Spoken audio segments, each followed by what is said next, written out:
Yes? So, full of questions, are you?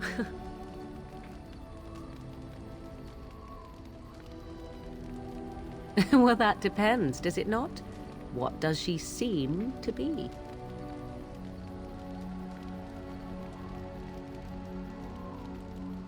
You mean, is she truly the Flemeth of legend and story? Tell me, how much do you know of the tale? The one that the chastened still tell of my mother, to frighten them into obedience.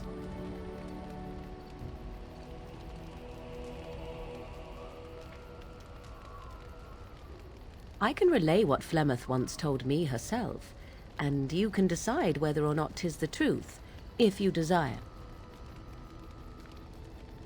As the tale is sung by the bards, there was a time when Flemeth was young and beautiful, a fair lass in a land of barbarian men, the desire of any who saw her.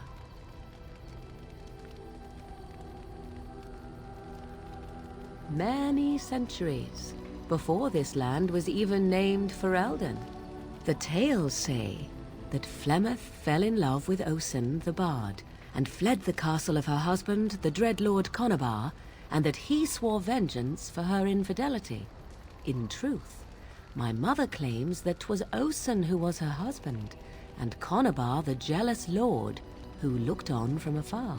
Lord Conabar approached young Osen and offered him wealth and power in exchange for his lovely wife, and Osen agreed.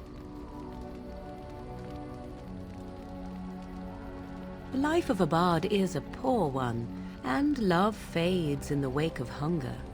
'Twas Flemeth who suggested the arrangement. All would have been well had Lord Conabar kept his end of the bargain. But he was a foul man who bargained with coin he did not possess. Osen was led off to a field and slain, left for dead. Flemeth spoke to the spirits and learned of the deed, and swore revenge.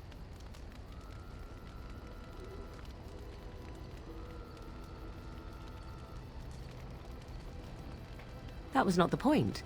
Conabar had no honor, so she would not have him. Flemeth begged the spirits to aid her, and 'twas they who slew Conabar. The demon the legend tells of came later. Lord Conabar's allies chased Flemeth, you see, chased her to the wilds, and there she hid. There she found the demon, and he made her strong. The legends all speak of the great hero Cormac, he who defeated Flemeth and her great army when she invaded the lowlands centuries later. All lies.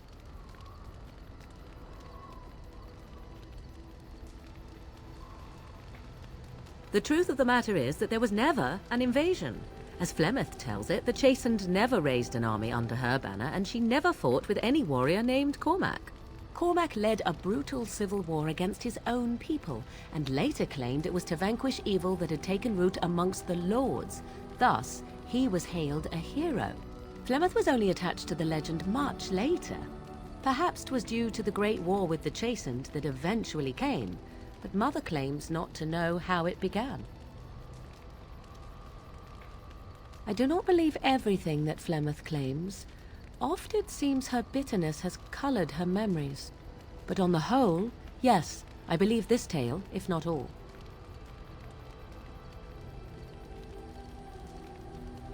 The demon within her has transformed her into something else. An abomination, perhaps some would say. I know not. I only know my mother is clever, and she is part of the wilds as it is part of her. But she is no immortal. She bleeds. A blade in her heart would kill her like any other, were it lucky enough to find her. You ask if I have sisters. I have asked of this myself. The stories tell of many witches of the wilds after all, not just the one, and these tales existed long before I did. Flemeth refuses to speak of other daughters, if they existed, so should I believe I am her first? I doubt that too. The Chastened tell of a falling out between Flemeth and her daughters. They say that one day she hunted them all through the wilds and ate their hearts. It may be true, I have never seen another witch or heard of one.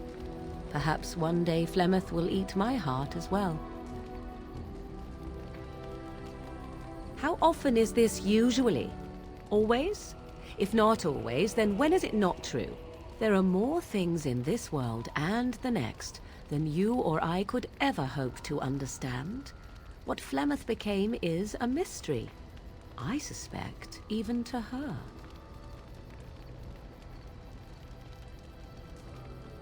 Flemeth tells it with far more embellishment than I, but you are welcome. Dare I ask of your own mother? Few are abominations of legend, 'tis true, but I find myself curious nevertheless.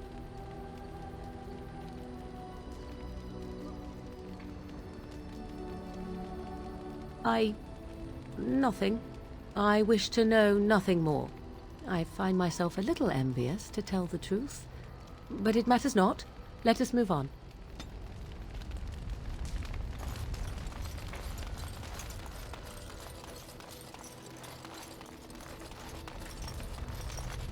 Something on your mind? Of course.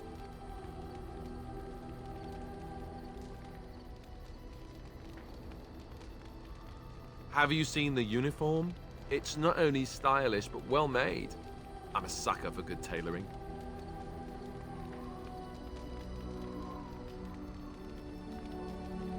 Oh, you aren't kidding. I think the Templar uniforms are as colorful as they are just so the Templars didn't feel dull in comparison.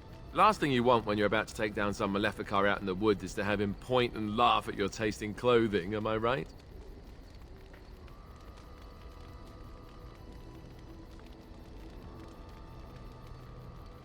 You don't really want to know about my being a Templar, do you? It's really quite boring. Poke, poke, poke. Tell me everything about your life, Alistair. All right, if you insist. It's not like we have anything better to do, right? The truth of the matter is that I did hate going to the monastery. The initiates from poor families thought I put on airs, while the noble ones called me a bastard and ignored me. I felt like Al Eamon had cast me off, unwanted, and I was determined to be bitter.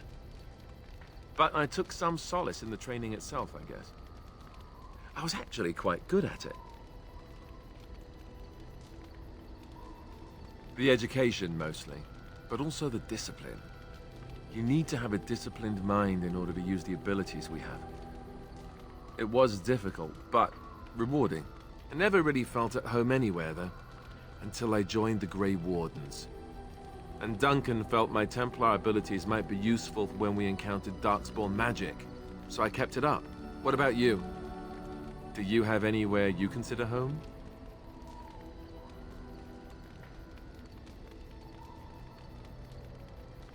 But it's not your home anymore, right? You can never go back for good.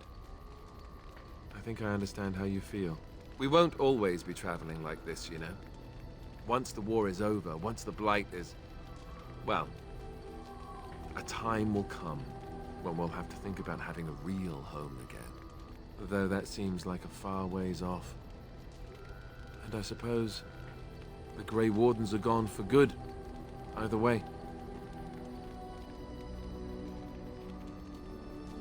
I suppose you're right. We can create new Grey Wardens, but we'll never get back those we lost. I wonder if it would ever feel the same. Anyhow, now I've sidetracked us. We'd better get back to what we're supposed to be doing right now. Something I can help with? What is meant by someone like me?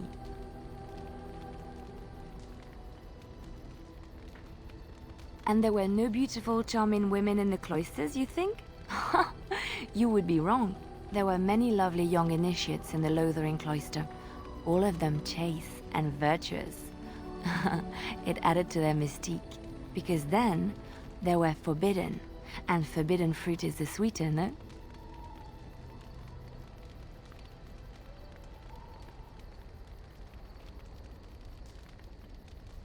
Flatterer.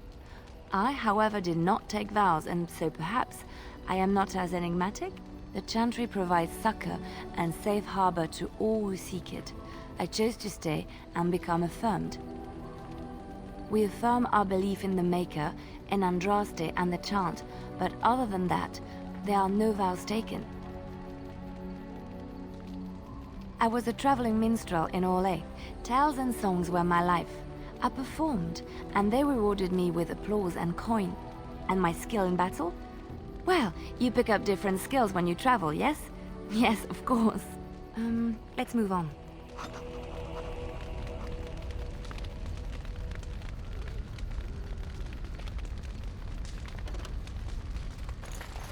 Why are we stopping?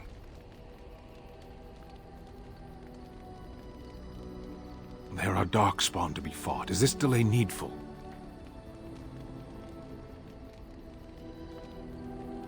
What a strange language you speak. You say hurry, where I would say duty.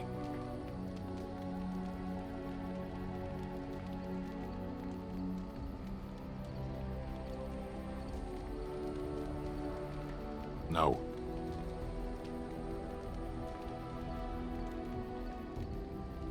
People are not simple. They cannot be summarized for easy reference in the manner of, the elves are a lithe, pointy-eared people who excel at poverty.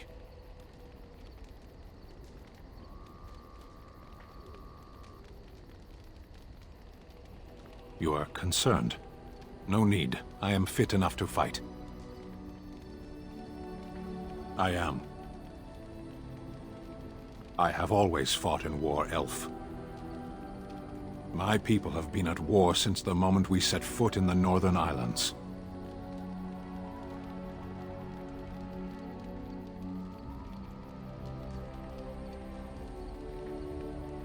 We do now. The enemy is everywhere. The jungle itself, vipers, hunting cats, even some of the flowers can kill the unwary. But always there is the Imperium and the Talvashoth.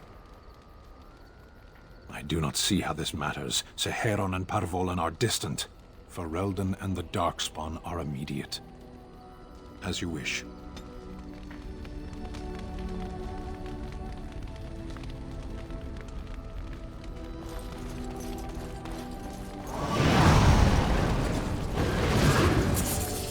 It will be done. Indeed. Indeed. Yes.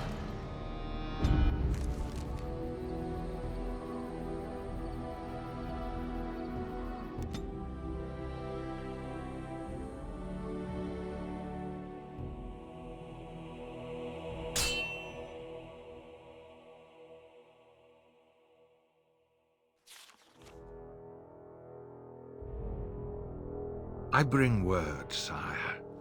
There are demands from the Banorn that you step down from the Regency. They are said to be gathering their forces, as are your allies. It appears it will be civil war after all, despite the Darkspawn. Pity. I also have an interesting report. There seem to be Grey Wardens who survived Ostagar. How, I don't know. But they will act against you. I have arranged for a solution, with your leave. The Antivan Crows send their regards.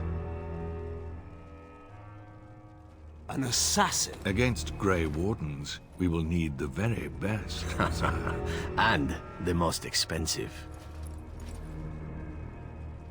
Just get it done.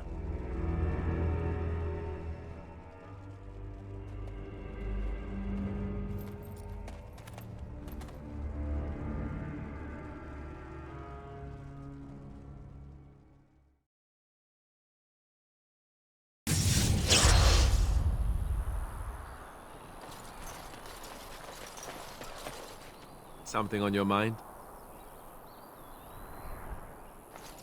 You have coin, stranger? With Orzammar closed off, old Tegrin can give you a discount. Fine weapon and arms, dwarven made.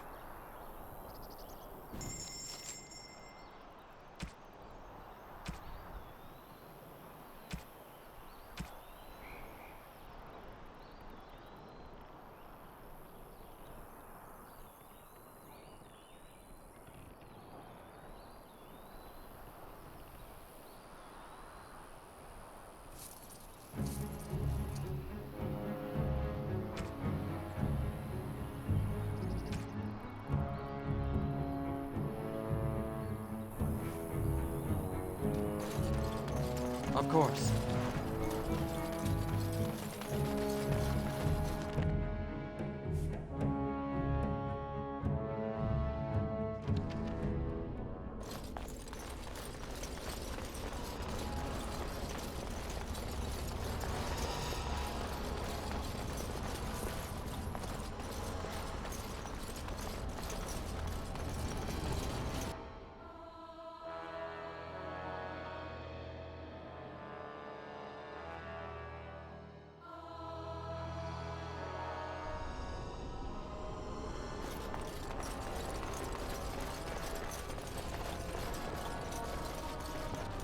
The mages are waiting to start the ritual. The mages wait to perform the ritual. I do hope this is worth the time it has taken to assemble them. I've told you the only thing I can think of. Ah, there you are. We have brought lyrium and begun preparations for the ritual. We can start any time.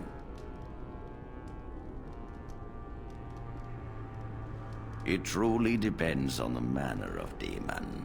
It sounds like a spirit of greed and desire, one of the more powerful in the hierarchy. It will likely engage you in dialogue and tempt you with an offer. Avoid it. Making deals with demons never turns out well. Yes, we haven't sufficient lyrium at present to send more than one mage into the Fade. I'm glad we decided to take this route. This is really the best option. Very well. I assume you are going into the Fade. Or did you have someone else in mind?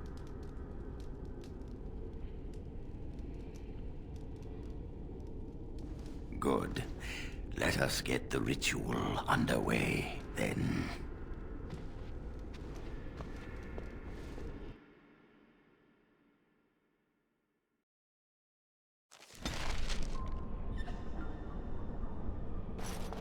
Is that you, Connor?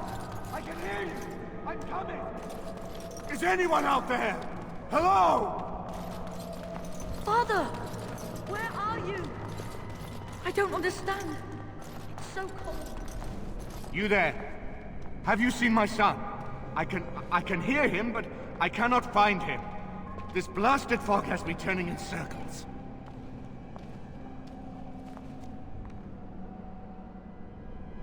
I am indeed the Earl of Redcliffe. Why would you ask me such a thing? Connor calls for me, and I run to find him, yet always he eludes me. Where is Isolde? Why am I here?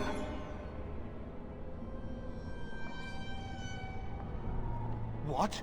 Possessed? Then we must help him. Is that why you're here?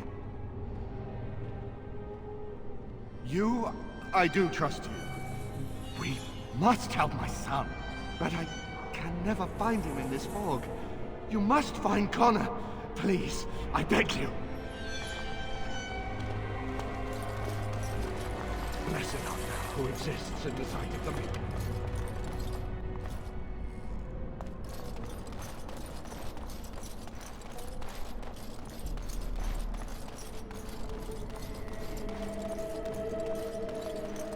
Who are you? Are you the one that made Father ill? Tell me now!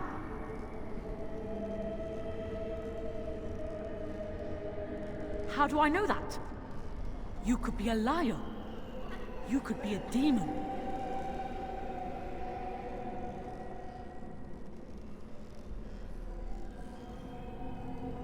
Fool!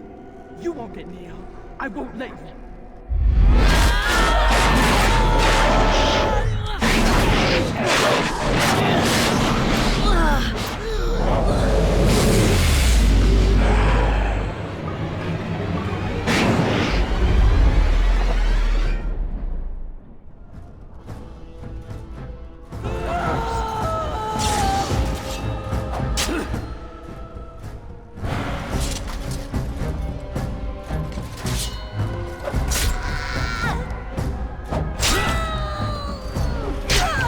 This will not end well. You have forced my hand!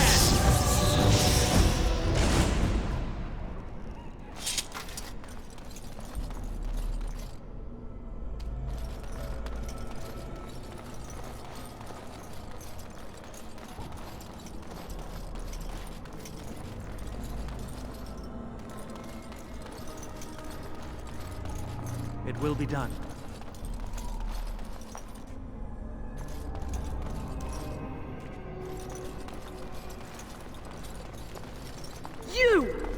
You're the one making Father sick! I'll help him! You can't stop me! Why do you keep hurting me? Why are you trying to stop me?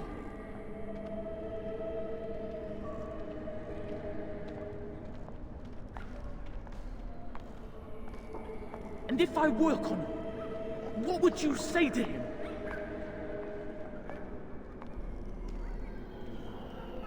You will not find what you seek. Turn back, now!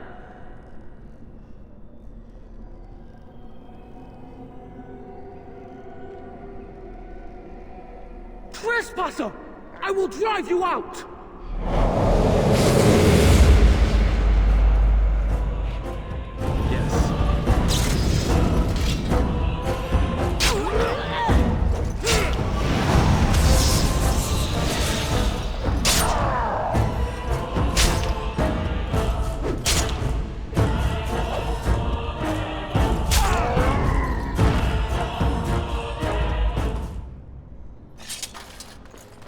Get out of here! You have to get out! I'll stop you! I will! Please forgive me.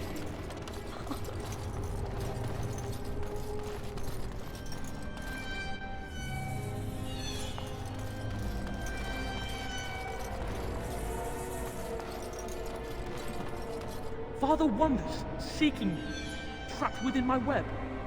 All is as it should be. Why must you interfere?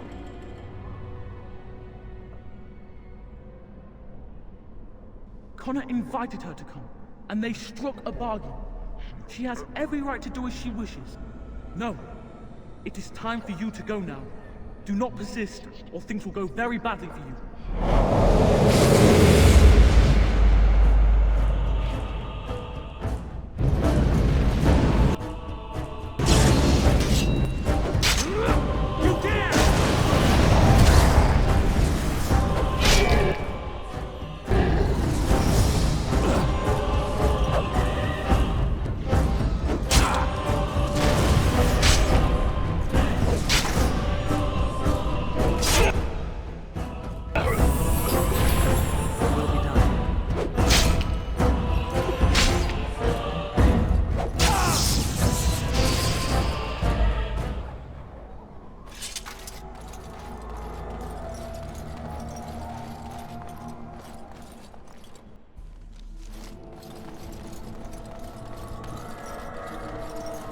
Very well. No more illusions. Now we meet face to face. You see my true form, and stand in my domain. It is here I am most powerful. And yet I have no wish to engage your power, nor should you be so eager to engage mine. Perhaps we should converse instead?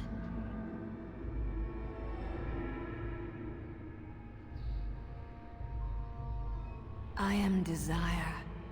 Whatever you creatures of the living world want, I seek to provide.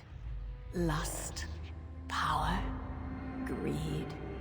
These are my province. Perhaps there are things you wish for. Let us pause and speak of them. It costs nothing but a moment of your time.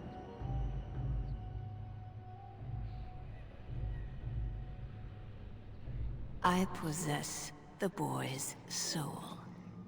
We could battle for it, or we could negotiate like civilized beings. If you are smart, you could even come out ahead. Alas, that is sad. Very well then. If you wish a battle, you will have it. Let us see if your power matches your boldness, creature.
So it is over.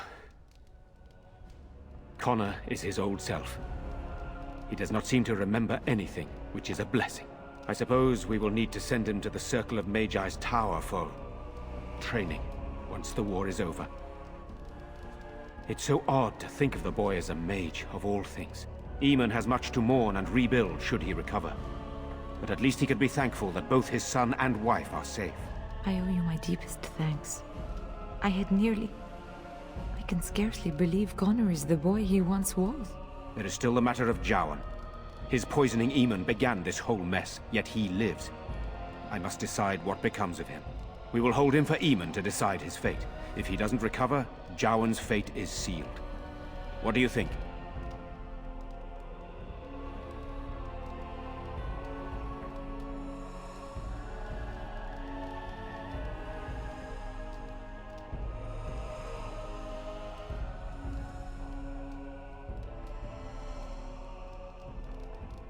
You are a mage, and you know his faults better than anyone. I would trust your judgment.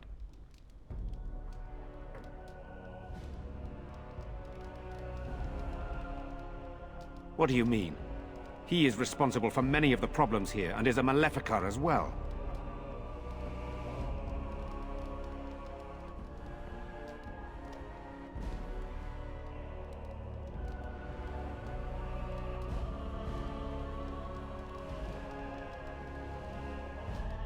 Perhaps you are correct. But that is Eamon's decision, not mine. I'm sorry. Jowan stays in the dungeon for now. But our task is not done yet. Whatever the demon did to my brother, it seems to have spared his life, but he remains comatose. We cannot wake him. The urn. The urn of sacred ashes will save Eamon. It has been tried, and we will continue trying. Perhaps the demon's absence will make a difference. However, the relic is another option. My husband funded the research of a scholar in Denerim, a brother Genetivi. He has been studying the inscriptions on Andraste's birth rock. When Eamon fell ill, I sent the knights to speak to Genetivi. I hoped that he had finally discovered the location of the urn of sacred ashes itself. They were unable to locate Genetivi. In desperation, I sent more knights in search of the brother, or some clue of the urn's location.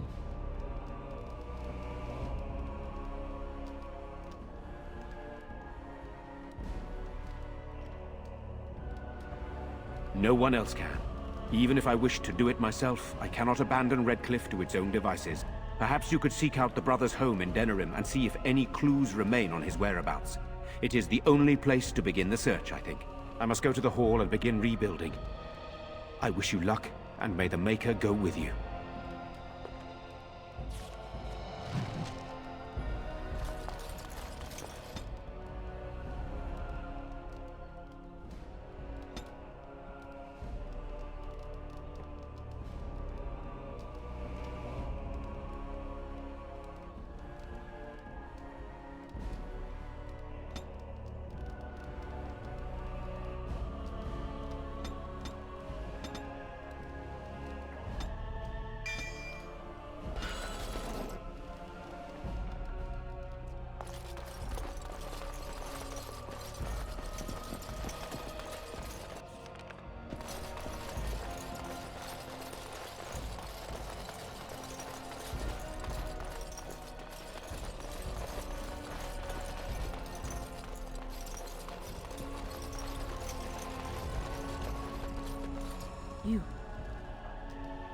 You're the one who saved me. Then, thank you. Father always said to remember to thank people who do nice things for you. I hope Father gets better soon. He will, won't he?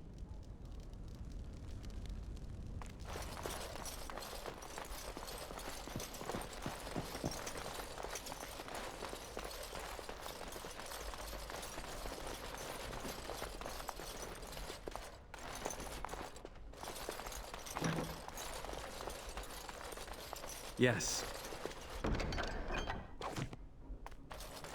As you say.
Now that we're back at the camp, I want to talk about what happened at Redcliffe.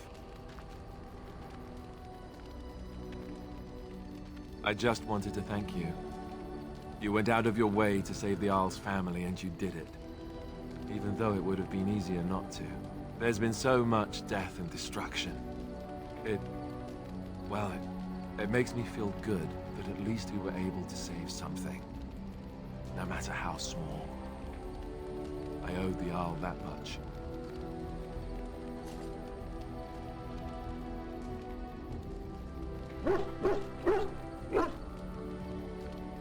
You're right. Hopefully, by that time, there's still enough of Ferelden left to save. Good. Now that the warm, fuzzy part of the day is over with, we can get back to the ritual dismemberments. Oh, wait, it's not Tuesday, is it?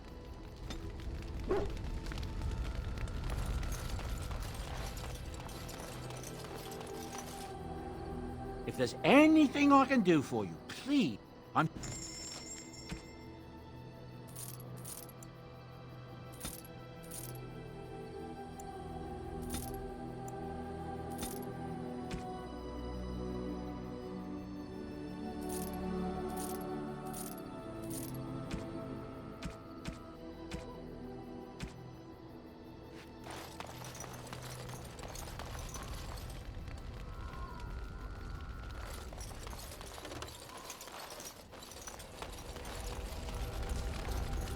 Yes?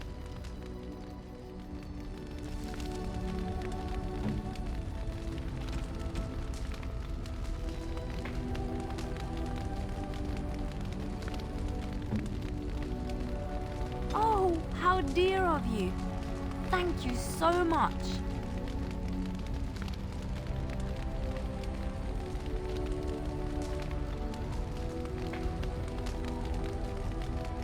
Why, thank you so much.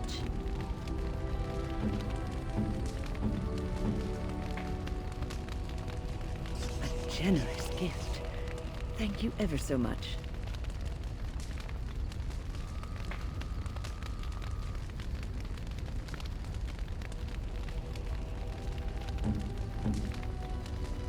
Interesting.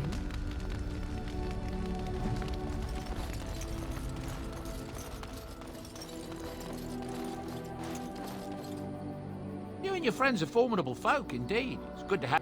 I'm...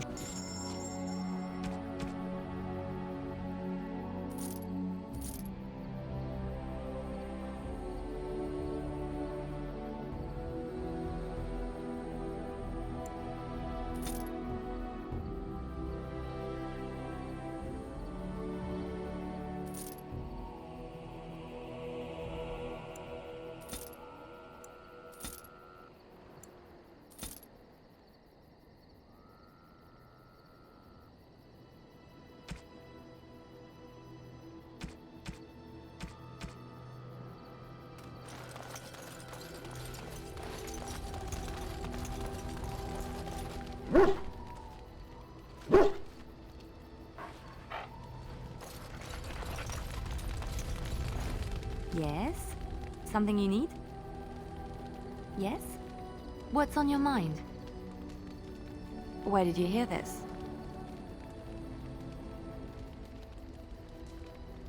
And you believe everything you hear?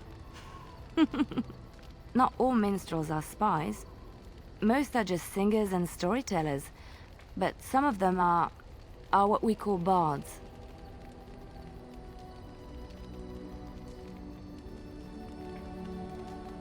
Many use the two words minstrel and bard interchangeably, but to do so in Orlais would cause misunderstanding. Bards are minstrels and more, spies as you say. Some say there is a bard order, but I don't think this is true. Many bards work alone or in small groups, doing the bidding of a patron who pays for their services. If there is an organization behind it all, no one knows who they are.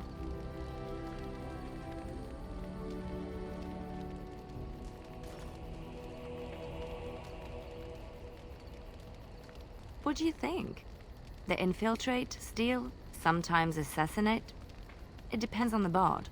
In Orlais, there is much rivalry amongst the Highborn.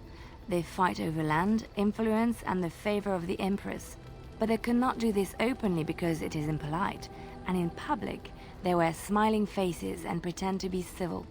In secret, they plot and scheme to destroy each other.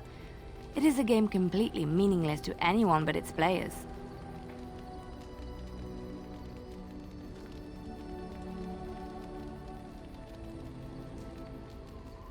I have revealed too much, it seems, but it doesn't matter what I used to be. It is the past.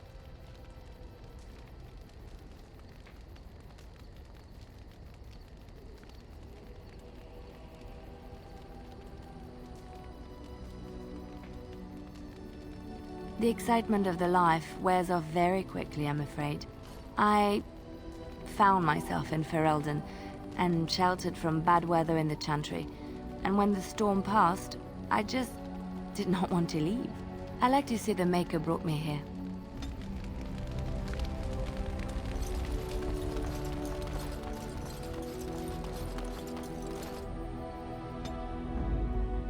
Indeed. Indeed. Blast it.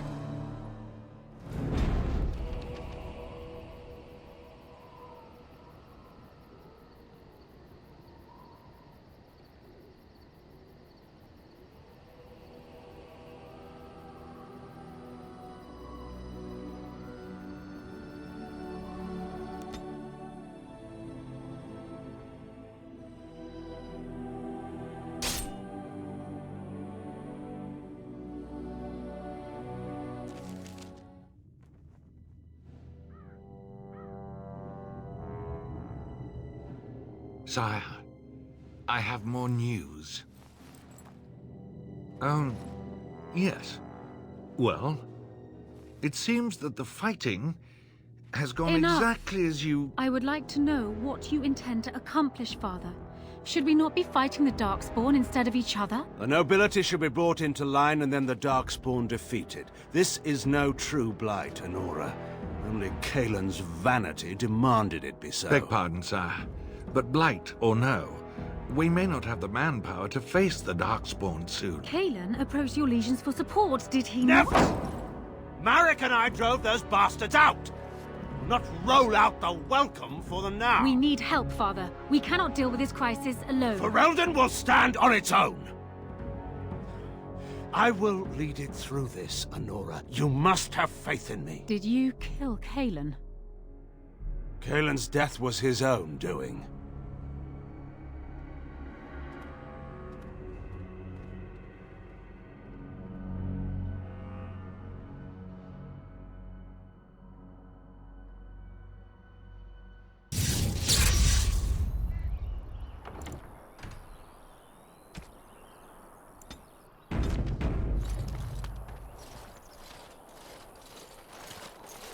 Oh, thank the Maker. We need help. They attacked the wagon. Please help us. Follow me. I'll take you to them.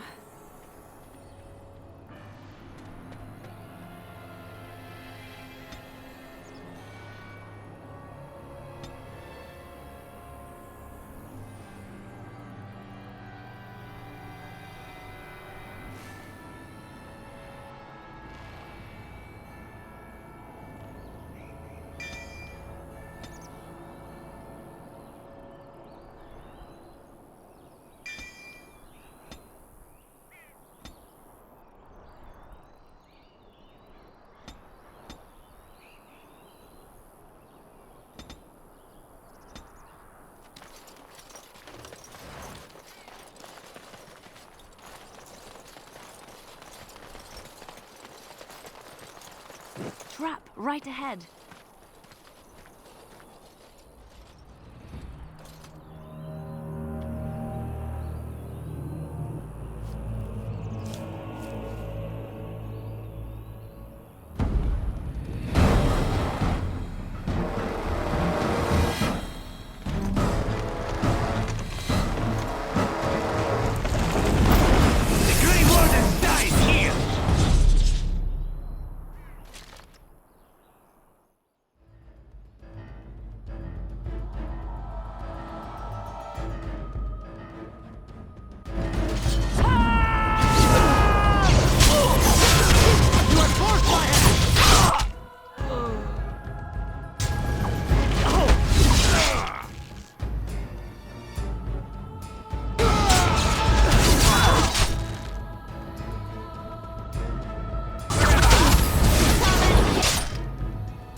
I rather thought I would wake up dead, or not wake up at all, as the case may be. But I see you haven't killed me yet.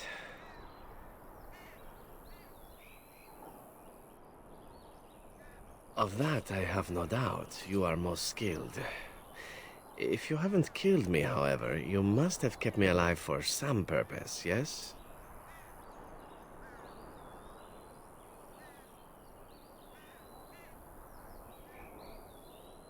Ah, so I am to be interrogated. Let me save you some time. My name is Zevran. Zev to my friends. I am a member of the Antivan Crows, brought here for the sole purpose of slaying any surviving Grey Wardens, which I have failed at, sadly.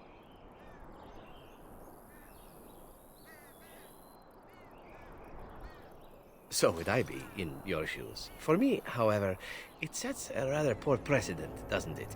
Getting captured by a target seems a tad detrimental to one's budding assassin career. A rather taciturn fellow in the capital. Logain, I think his name was. Yes, that's it.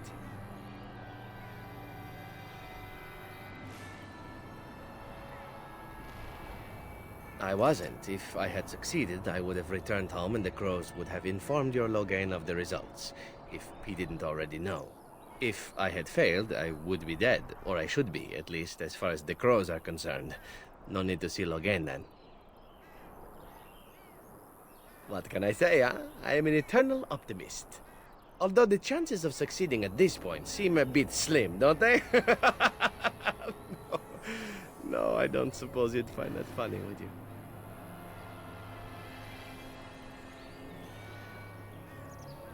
you? Why not? I wasn't paid for silence. Not that I offered it for sale, precisely. Loyalty is an interesting concept. If you wish, and you're done interrogating me, we can discuss it further.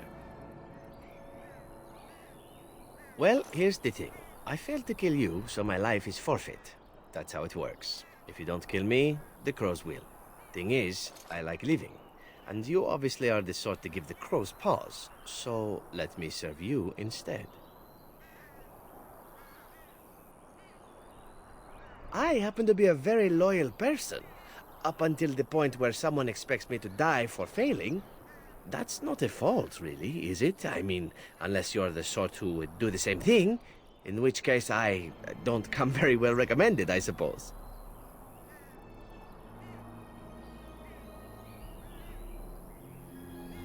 To be completely honest, I was never given much of a choice regarding joining the Crows.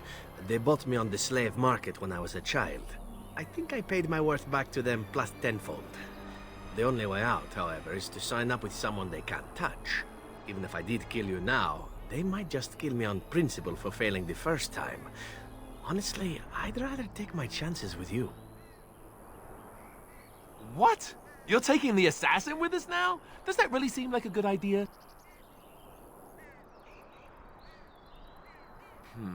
All right. I see your point. Still, if there was a sign we were desperate, I think it just knocked on the door and said hello. A fine plan, but I would examine your food and drink far more closely from now on, were I you. That's excellent advice for anyone. Welcome, Zevran. Having an Antivan Crow join us sounds like a fine plan. Oh, you are another companion to be, then? I wasn't aware such loveliness existed amongst adventurers, surely. Or maybe not. I hereby pledge my oath of loyalty to you until such a time as you choose to release me from it. I am your man, without reservation. This I swear.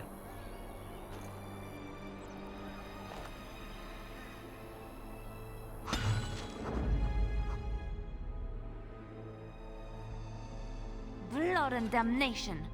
Yes.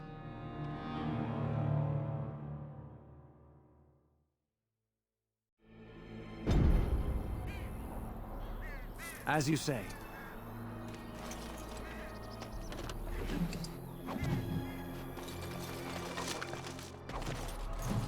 Of course.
I have been studying Mother's grimoire.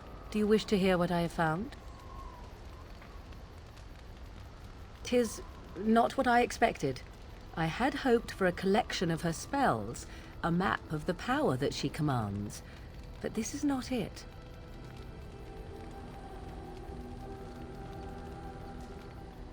Disturbed? Yes, perhaps that is the right word. One thing in particular within her writings disturbs me. Here, in great detail, Flemeth explains the means by which she has survived for centuries.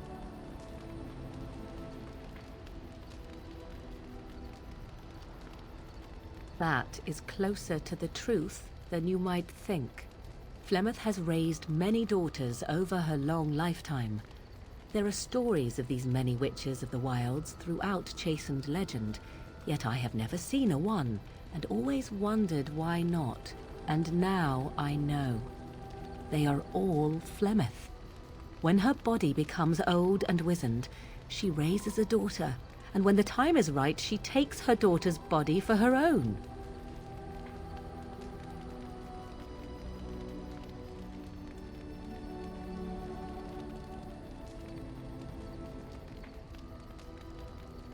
I do not know. Perhaps 'tis as she said, the Darkspawn threaten her as much as they threaten anyone else. Or perhaps she believes that this journey will make me more powerful. According to the tome, if the host is already powerful and trained in magic, it takes far less time for Flemeth to settle in.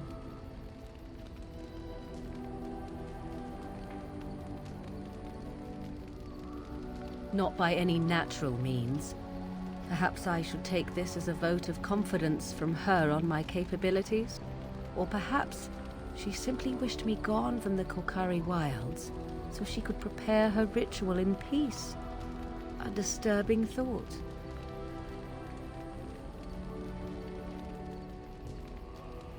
Do not be sorry. I am not. I am angry. There is only one possible response to this. Flemeth needs to die. I will not sit about like an empty sack waiting to be filled. Flemeth must be slain, and I need your help to do it.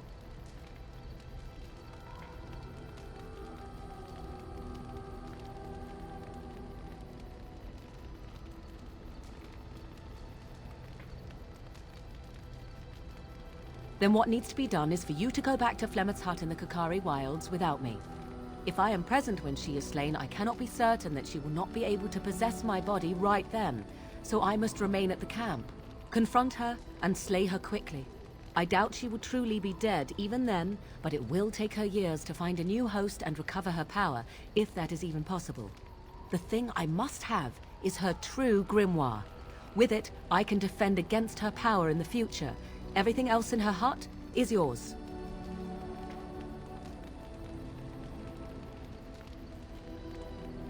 Not really, but the sooner the better, no?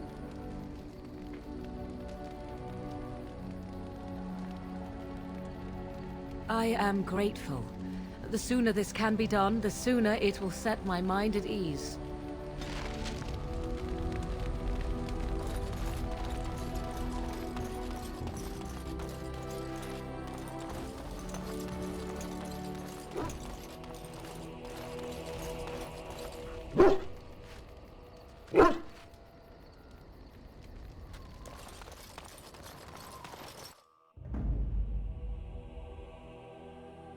Indeed. Yes. Yes.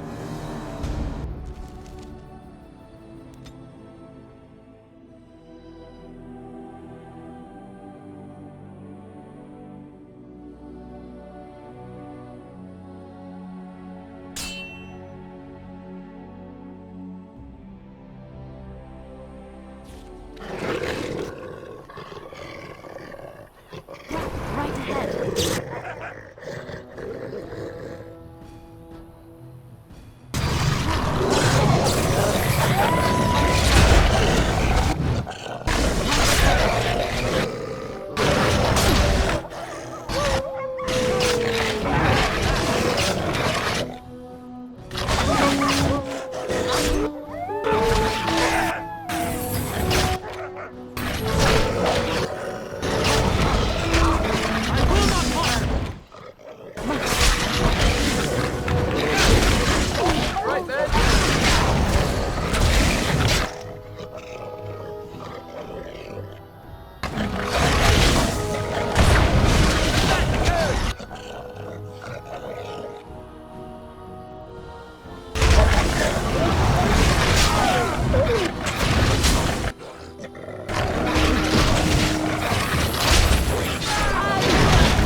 Yes, of course. Mm-hmm.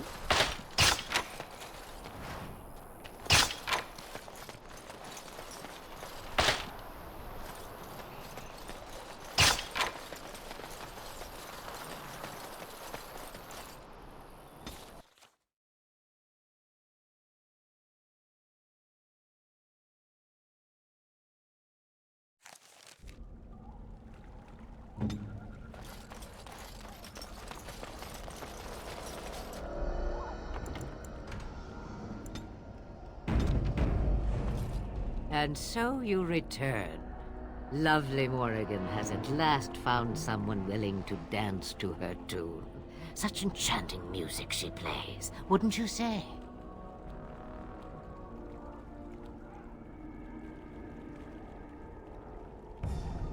Why dance at all? Why not sing? What has Morrigan told you? What little plan has she hatched this time? That she does. The question is, do you? Ah, but it is an old, old story. One that Flemeth has heard before, and even told. Let us skip right to the ending, shall we? Do you slay the old wretch as Morrigan bids, or does the tale take a different turn?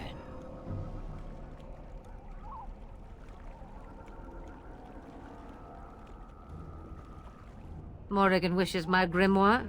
Take it as a trophy. Tell her I am slain.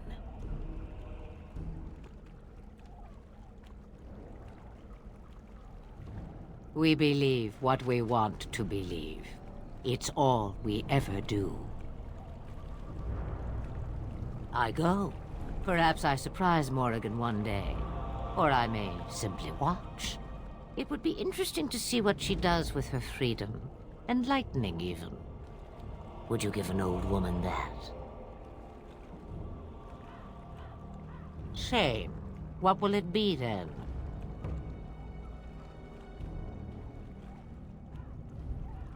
It is a dance poor Flemeth knows well. Let us see if she remembers the steps. Come. She will earn what she takes. I'd have it no other way.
Very well.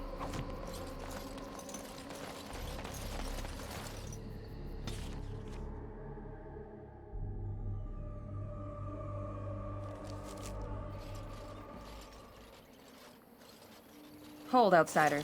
You may be of my kind, but you are not Dalish. Why are you here?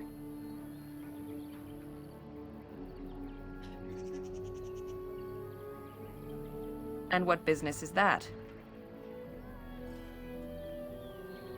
Seeing as you are obviously no simple trespasser, I will leave it to the Keeper to decide the importance of your business. In the camp, I suggest you keep your hands to yourself, and remember that our heirs are still trained on you.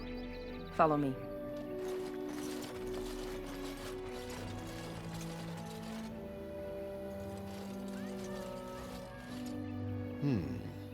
I see we have guests. Who are these strangers, Mithra? I have precious little patience and less time to spend on outsiders today. I understand, but this one claims to have important business with our people. I see. Tell me, stranger, what business could you possibly have with us? We have our own issues we must deal with, as you can see.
You might have simply said so to begin with. Masirinus, Mithra. You may return to your post. Manuvinen, Keeper. Now, allow me to introduce myself. I am Zafrian, the keeper of this clan, its guide and preserver of our ancient lore. And you are? If you came to bring news of the Blight in the south, it is not needed. I had already sensed its corruption. I would have taken the clan north by now, had we the ability to move. Sadly, as you can see, we do not. Yes, it seems like you've had your own troubles. What are the odds? I imagine you are here regarding the treaty we signed centuries ago. Unfortunately, we may not be able to live up to the promise we made. This will require some explanation. Please, follow me.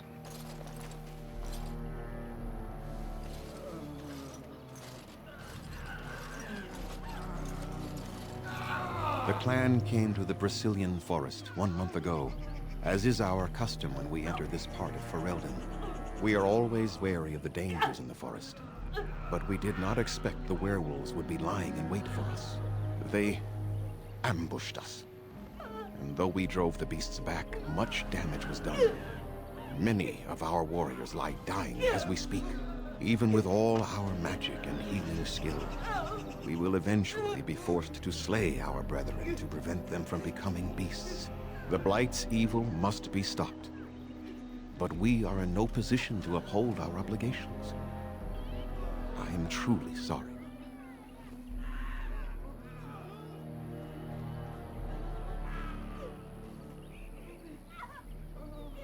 The affliction is a curse that runs rampant in their blood, bringing great agony and then ultimately either death or a transformation into something monstrous.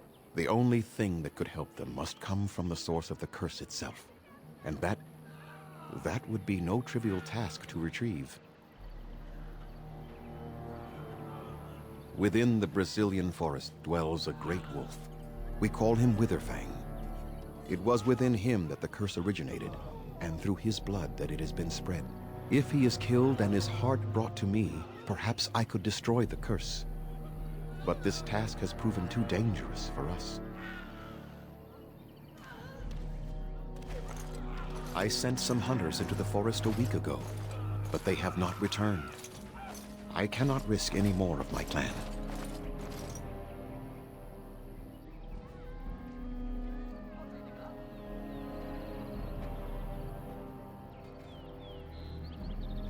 There is no guarantee that this will work, as I suspect, but it's the only hope we have left.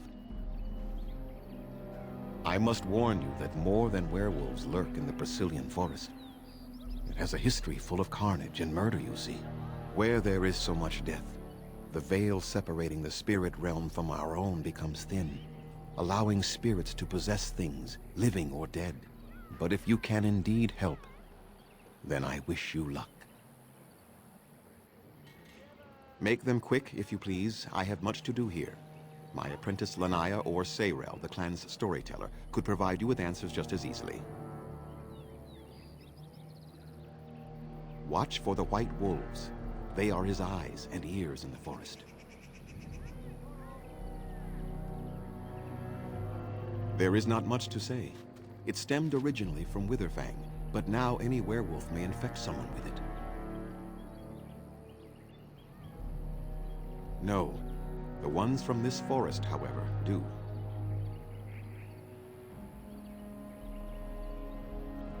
It is possible, but not guaranteed. The only way to protect against the curse is not to be bitten. You will know within a matter of days. You will begin to sweat and vomit, and most tellingly, your temper will become wild and uncontrollable. If that happens to you, you should seek out Witherfang even more swiftly. Your mission at that point will be rather personal. That is a long tale I do not have time to tell. Ask Sayrel about it if you wish. Go on then. I must return to caring for my people. Creator's speed on your way. Of all the... Yes.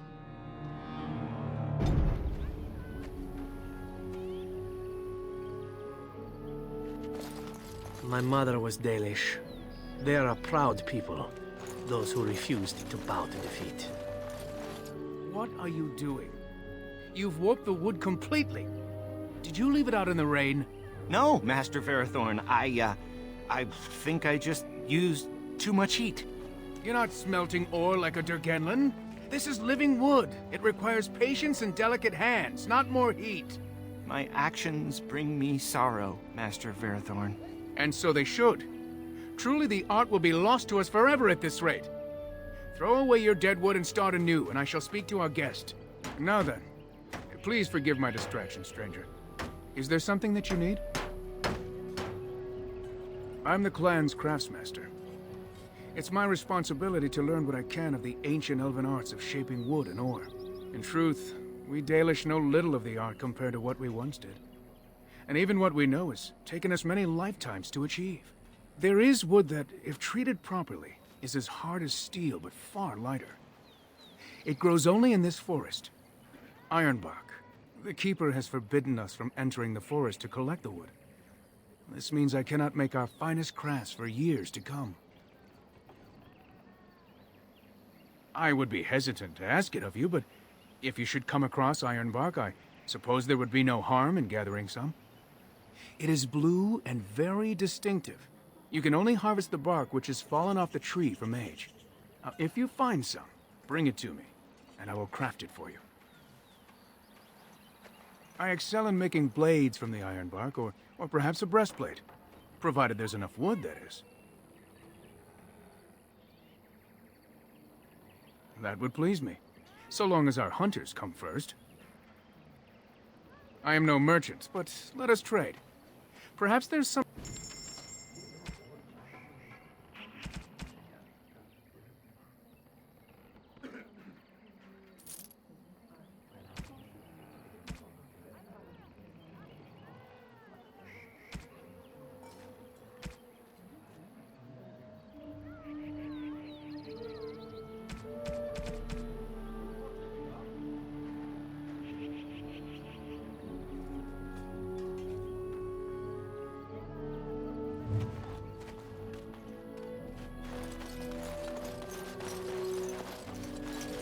Andera Natishan, stranger. I am Athras. I hope the others have not been too harsh in their treatment of you.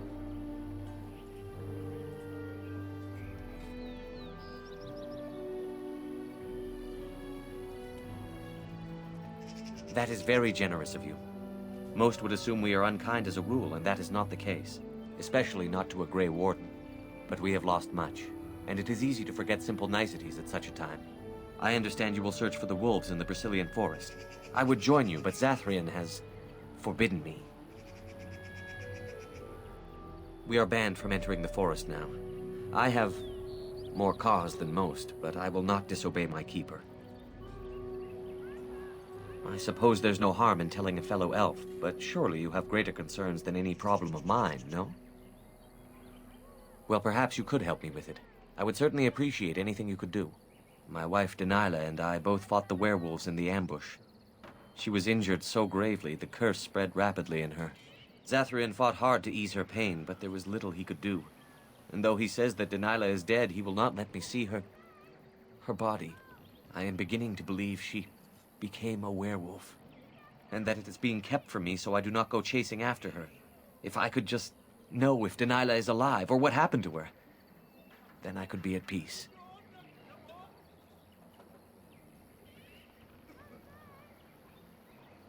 I have an amulet made by our craftsman. It's not much, but I would be happy to give it to you in return for any news.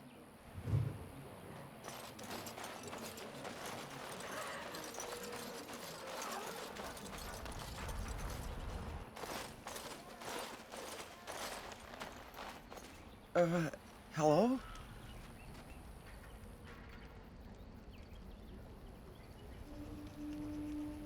I am Kamen, a hunter apprentice. Though I wish I could become a real hunter.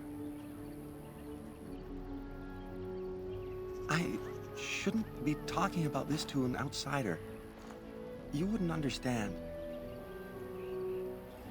I suppose there's no harm in it. It's not like you can help me. I've been an apprentice for too long. To become a true hunter, I must bring back the pelt of the beast I killed myself. A boar or a wolf or something.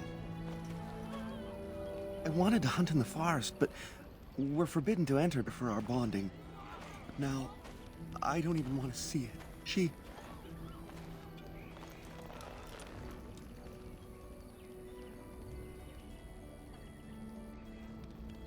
She's my heart's desire. I have asked for her hand, but she cruelly refuses it. She will not bond with an apprentice, she says, and calls me a child.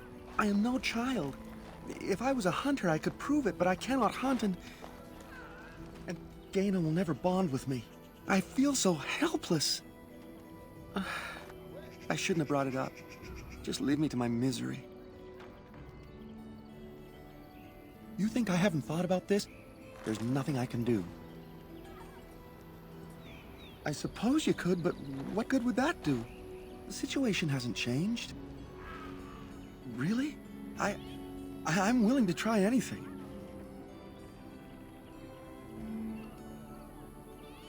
Cyranas, oh ma Cyranas, I will pray to the goddess of love that you are successful.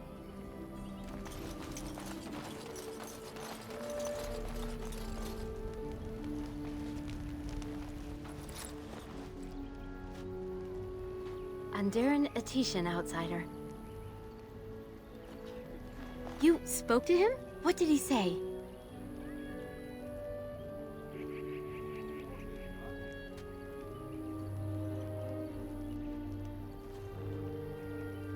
Oh. I don't expect an outsider to understand our ways, but I just can't bond with Kamen. He's been a hunter apprentice for over 2 years now, and he's yet to slay a proper beast. Each time he's tried, something has gone wrong. Perhaps the creators do not wish us to bond. I cannot bond with an apprentice hunter, can I? But what if he never becomes a proper hunter? What will become of our family?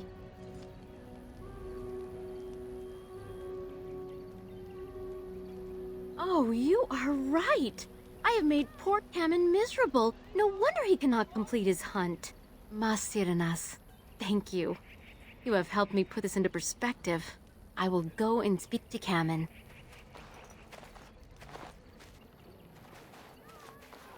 Kamen, I have been a fool. Gaina? What do you mean? Have you changed your mind? I have. The outsider has helped me to see that I was wrong. I have made you miserable, and I should not have. But what about my hunt? I don't care about that. I know you will pass your hunt in time, and we will be happy. Us and our children. Thank you, Gaina. You've made me a happy man. I feel blessed by the gods today.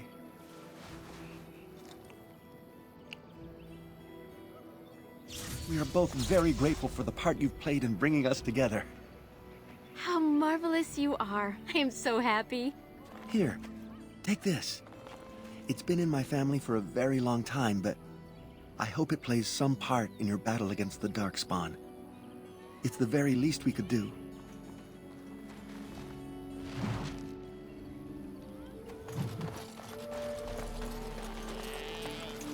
There are places where...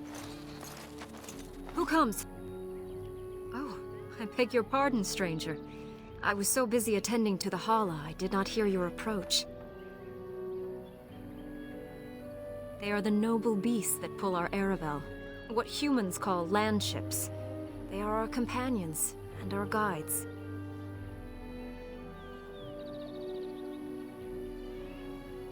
That is exactly what they are, in fact. We ride the Hala, but never with reins or a saddle. It is the Hala who decide where to lead us, and our privilege that they take our Aravel with them. In return, it's the herder's job to speak to the Hala and care for their needs. It's a bond of friendship, and not servitude.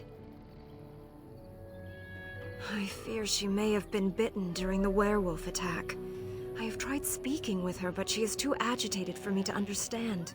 The curse would not affect her as it would us, but it would still be lethal.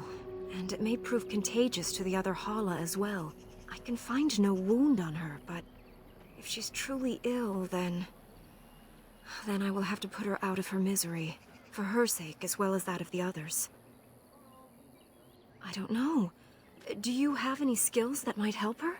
If you do, I would be grateful.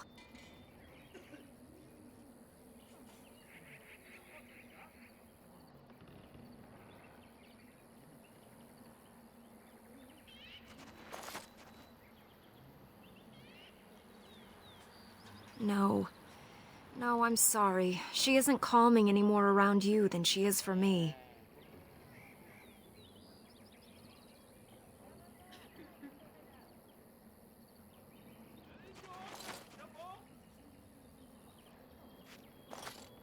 And? What do you think?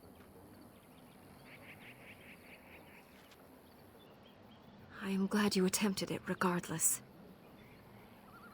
I will watch her for a while longer and see if her condition changes. I am grateful for your assistance, friend.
Yes.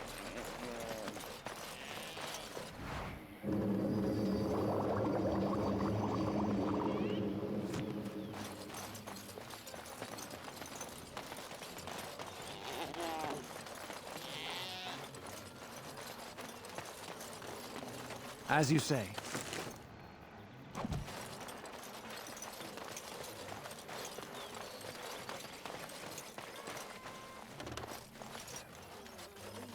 Of course.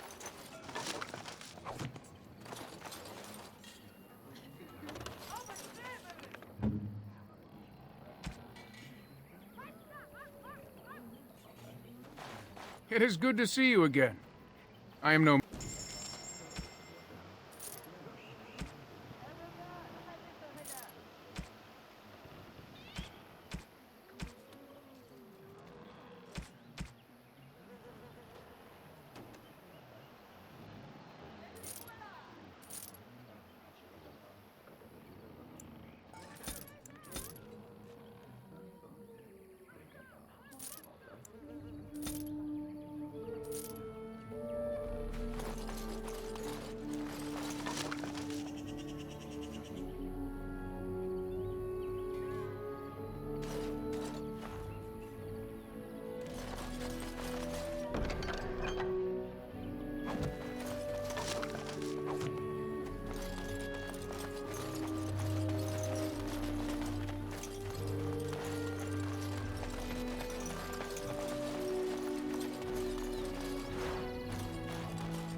You must know that murder is wrong, I assume. I'm sorry, are you speaking to me?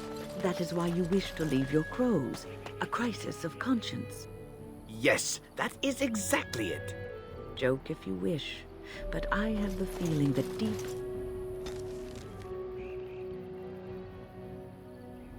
down, you regret the life you have lived. It's true. I regret it all. Must you be such a child? Are you incapable of a single serious conversation? I know.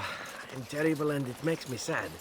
May I rest my head in your bosom? I wish to cry. You can cry well away from my bosom, I'm certain. Did I tell you I was an orphan? I never knew my mother. Gad, I give up. As you say.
You should have fled!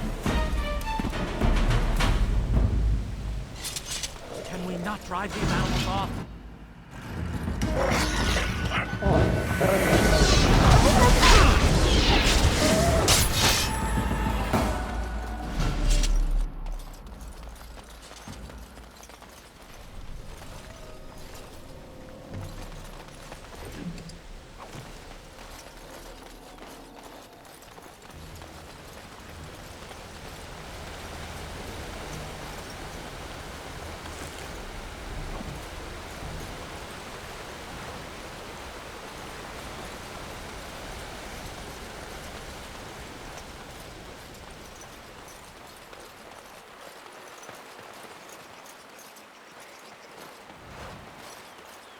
It will be done.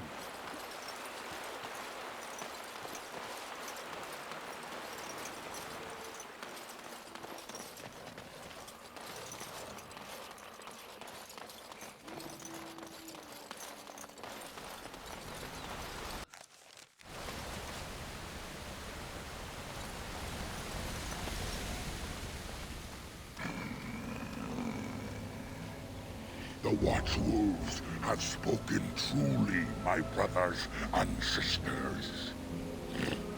Another of the Dalish come to put us in our place. Come to make us pay for our attack.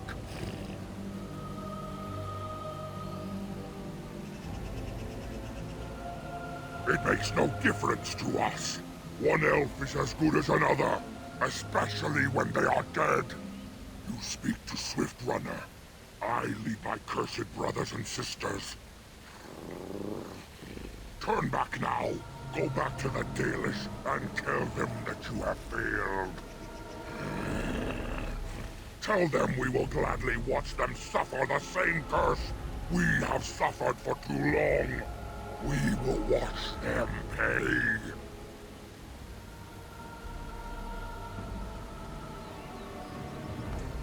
Was it not Sathrian who sent you?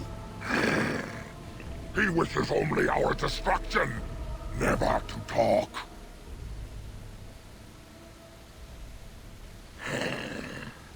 We have never met, he and I. He would not survive the experience. I swear it. You know nothing, do you? Nothing of us, and even less of those you serve. You are a fool, and we are done talking. Run from the forest while you can. Run to the Dalish and tell them they are doomed.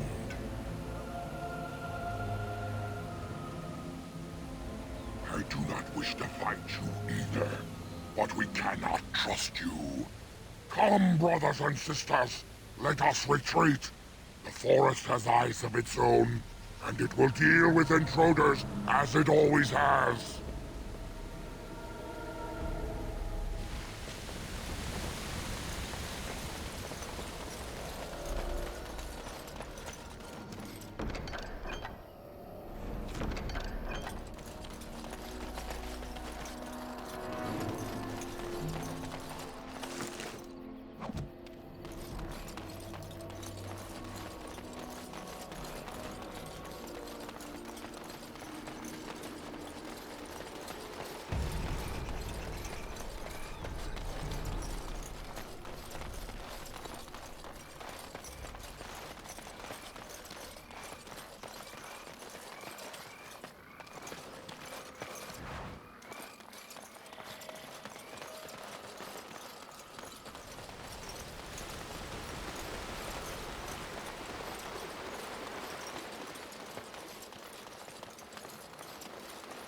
Of course.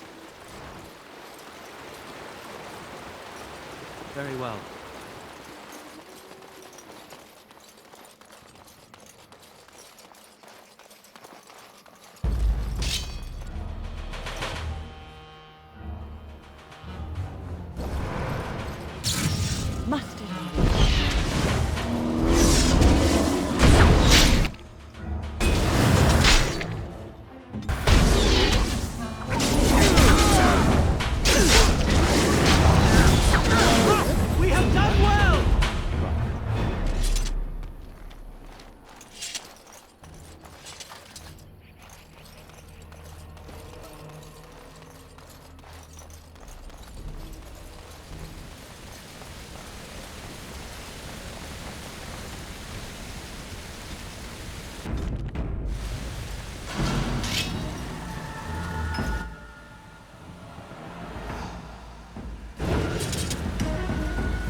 Yes.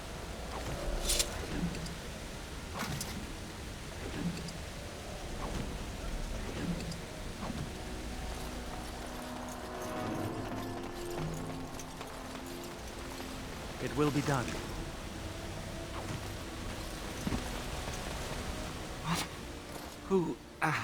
Who comes? We were sent to find Witherfang, bring his heart. Attacked.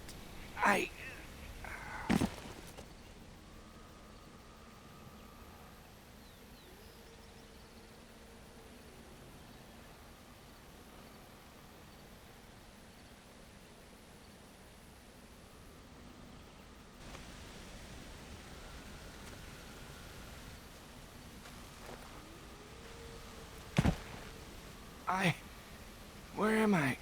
Am I still in the woods? I see. What of the other hunters? Do they yet live? I hope that they found safety. Though it seems unlikely.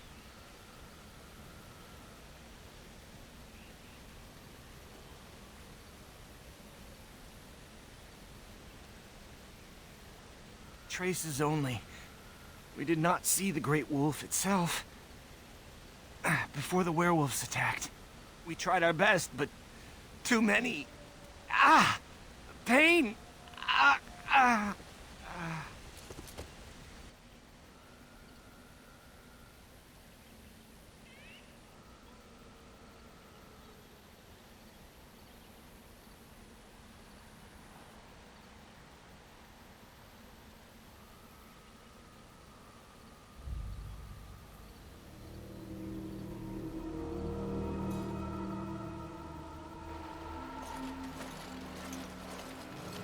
And Darren Atishan, Grey Warden.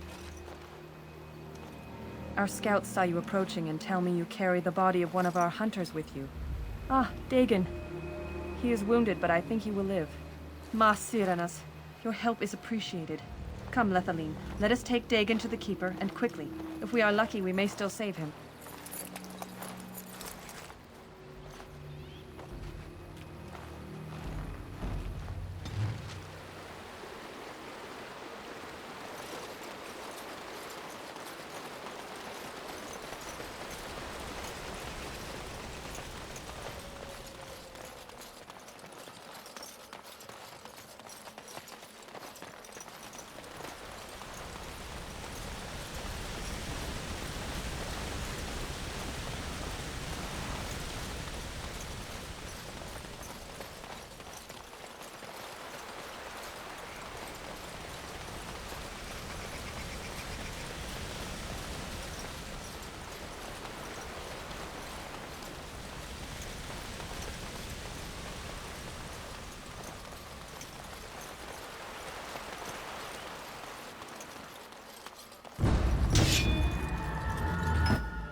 Pay for that!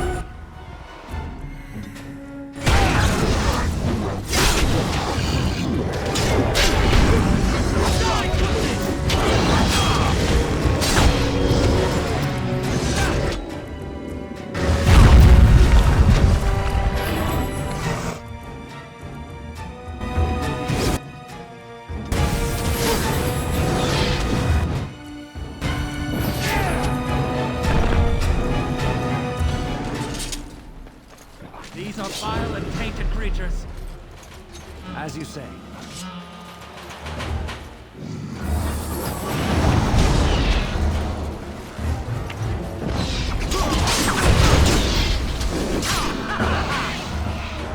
Yes.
fight shortly.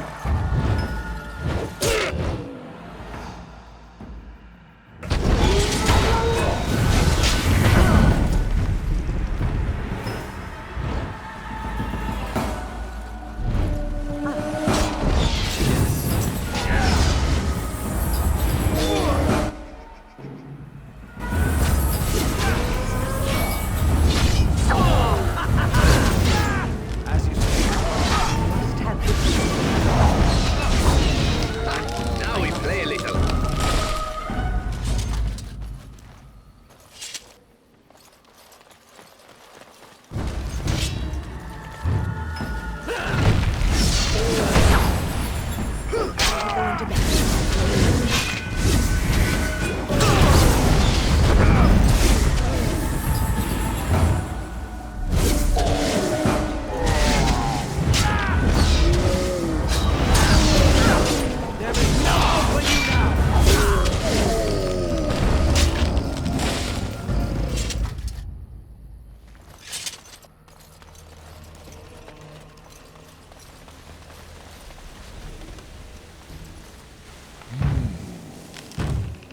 What manner of beast be thee that comes before this elder tree?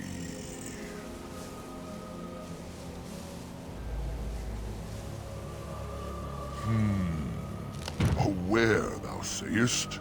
How can this be? I sense no curse inside of thee. Could it be instead a lie? There is no need. Why even try?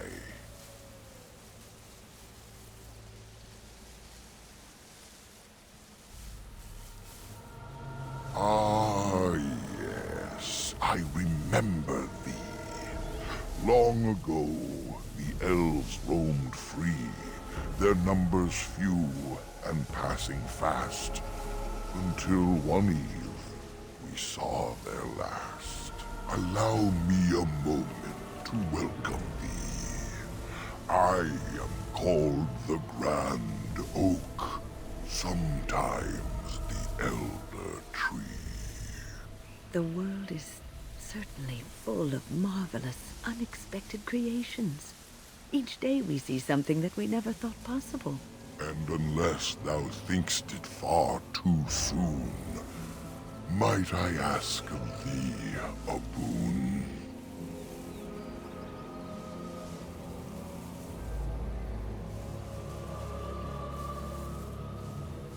I have but one desire, to solve a matter very dire.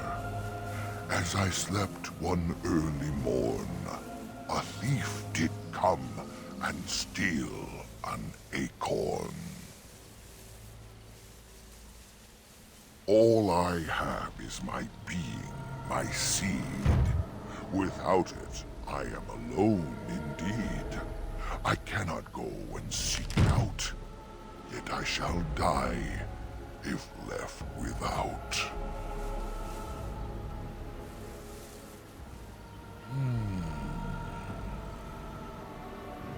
My wooden skin has some magic, see? And part of it I can give to thee.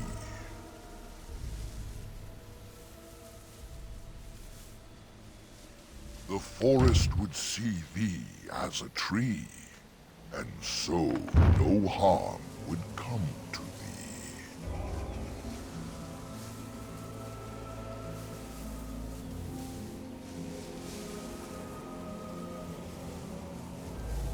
Wilt thou then perform the task? Wilt thou save me as I ask? Go to the east to find this man. I shall await. Do what thou can.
This is strange.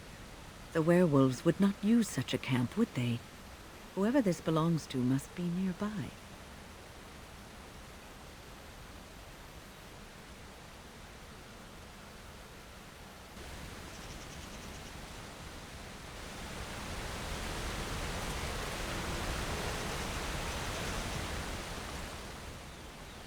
The elven hunters didn't set this up. How strange. And yet it all just seems so friendly. I want to do nothing but remain.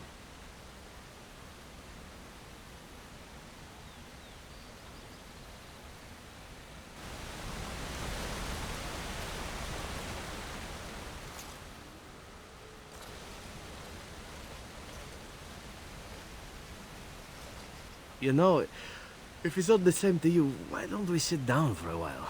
Strange as it sounds, I'd rather camp here before going back out into the forest.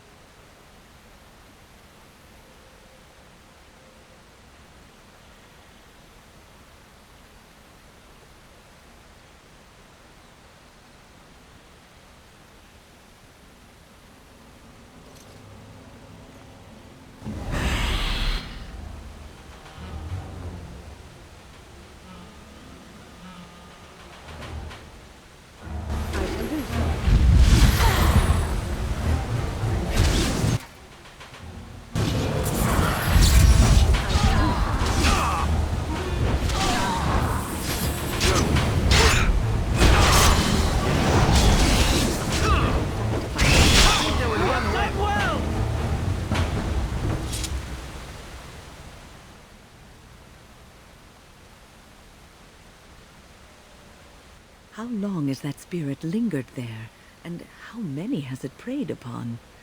I shudder to think of it.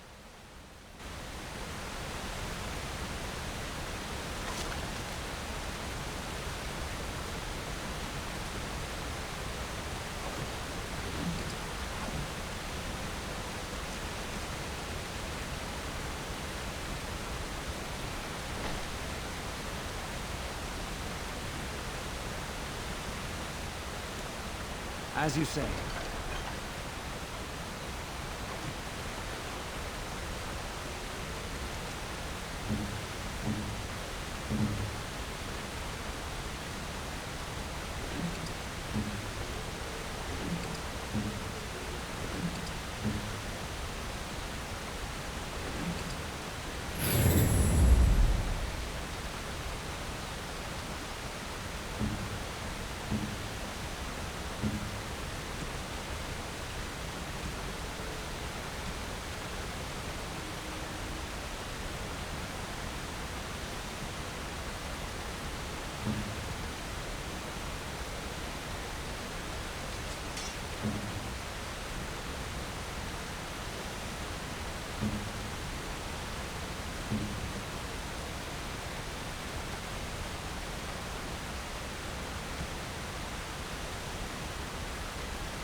Gloves? You're giving me gloves? What for? I did not mean to sound ungrateful, it is just... Wait, these are Dalish, are they not? My mother was Dalish, and had a pair very similar to these. The leather was less thick, and it had more embroidery, but these are very close, and quite handsome. Do I seem surprised? Perhaps I am. Still, I appreciate the fact that you even thought of me. No one has simply given me a gift before. Thank you.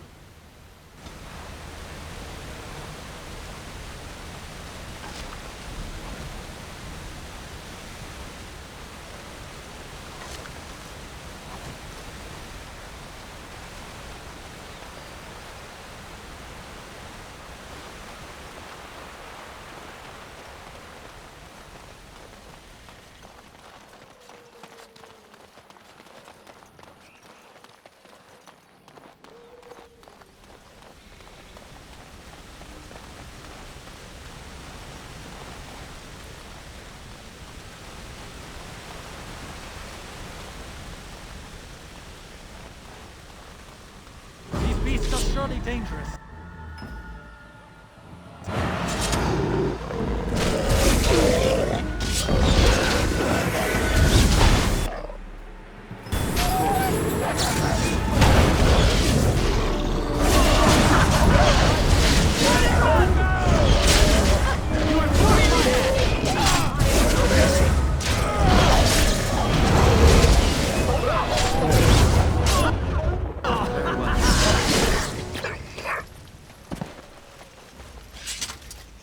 Yes.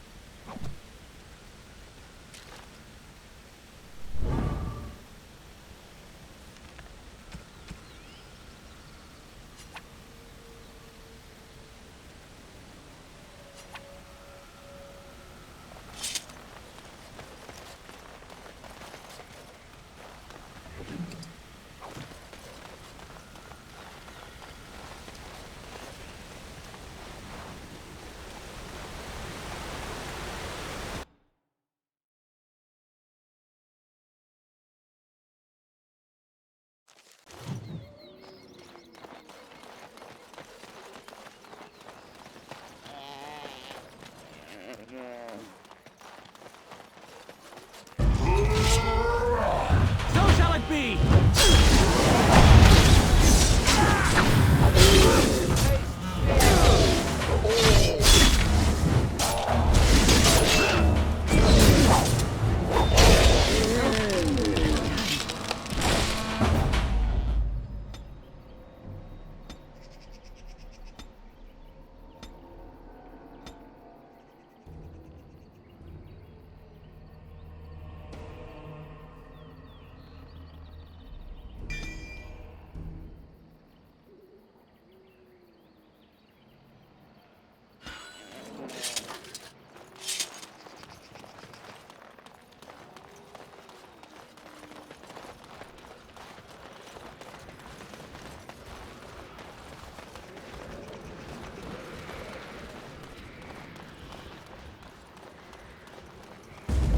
Fight shortly. Now you see true power!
As you say.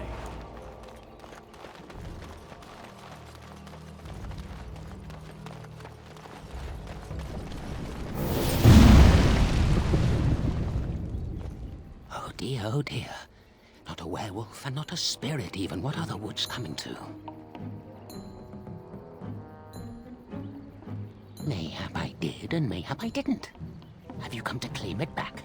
Oh, what fun. But we are getting ahead of ourselves already. Ask a question and you'll get a question, but give an answer and you'll receive the same. Oh, I do so love to trade.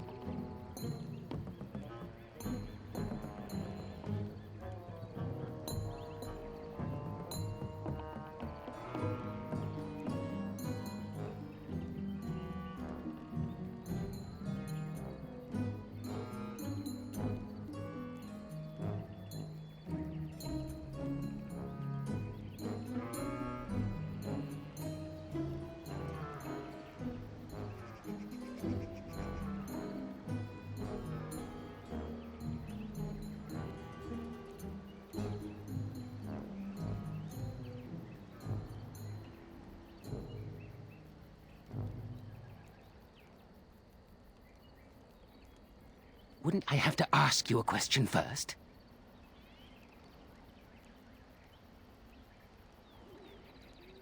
Would you know a question if it was asked?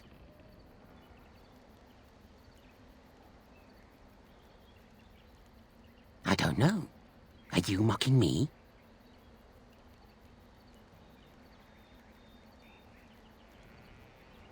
But those are the rules.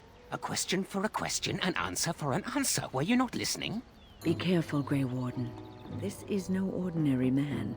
He is a mage. Driven mad, perhaps, but still powerful. No fair bringing mages to a guessing game. Will you play by the rules or not?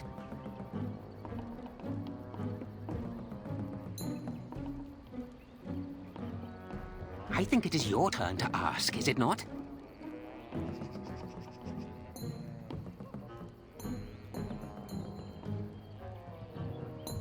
Let's see. I'll trade you an acorn, a helmet I found, or a book I finished reading years ago, provided you have something interesting in return.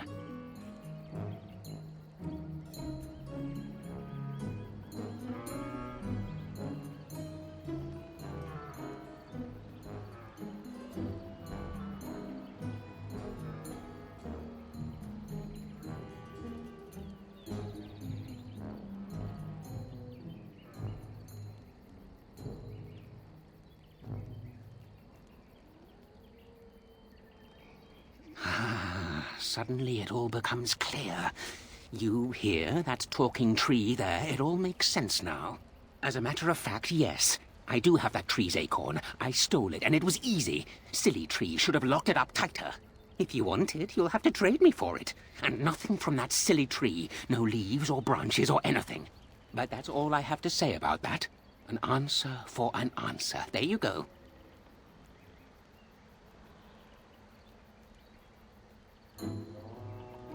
May I? Oh yes, I think I might. Now, what shall be the first? Oh yes, what is your name?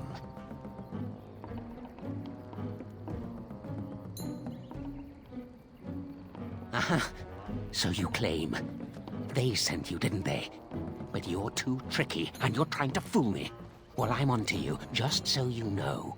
But it is your turn to ask now. Ask. Ask away, I dare you.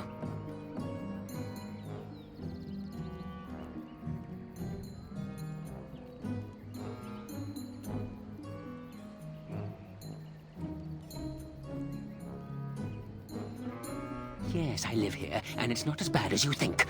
Where else to go, eh? I must stay away from them. They're out there and looking. They will take your secrets, oh yes, all of them, and leave you empty. But that's all I have to say about that. An answer for an answer. There you go. Oh, I see. You're going to report to them.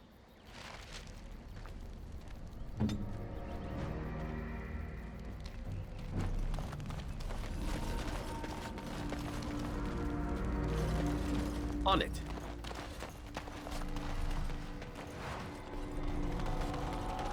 This won't take long.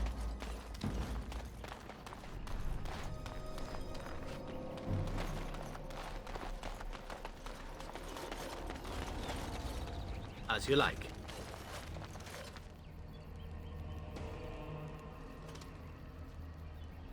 Hold on, you. That's private property. That's an old man's home, that is. Keep out. Keep out.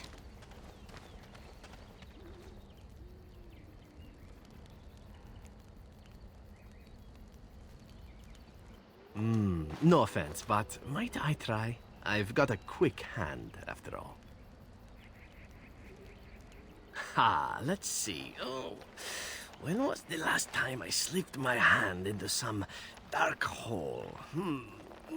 I remember, long story that. And there we go. It was definitely trapped, but I'm too awesome by far. Here's what was inside. You're a robber, is what you are. They sent you, didn't they? Well, I'll show you. They won't get away with this.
It will be done.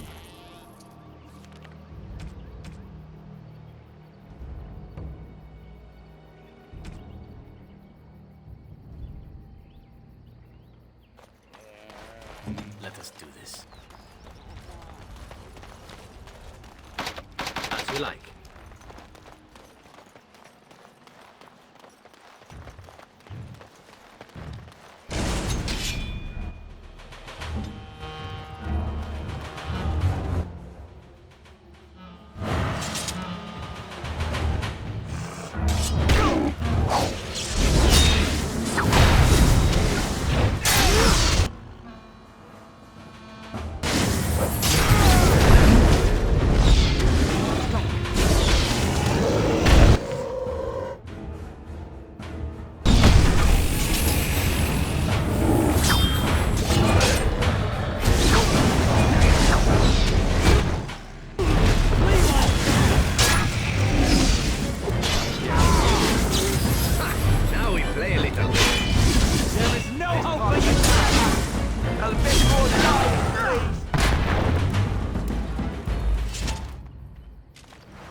Perhaps I could have a try at that.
remember my first battle.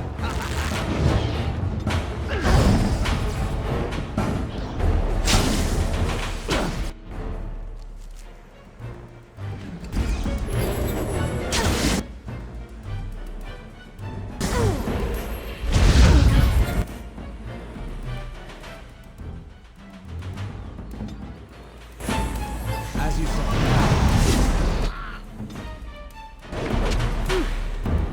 This is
I am not the mindless beast I appear to be.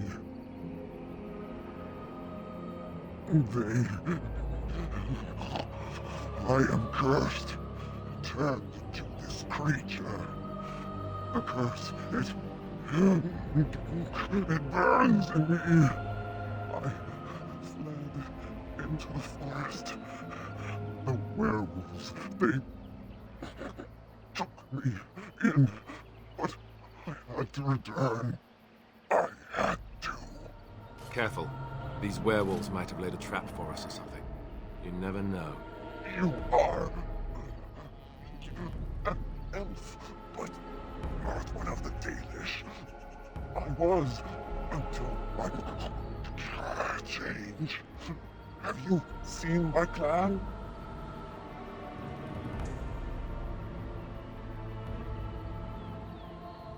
The Keeper sent you? Then you seek Witherfang.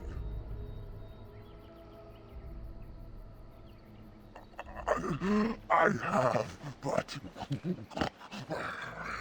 is not what you think. But there is no time to explain. You must listen.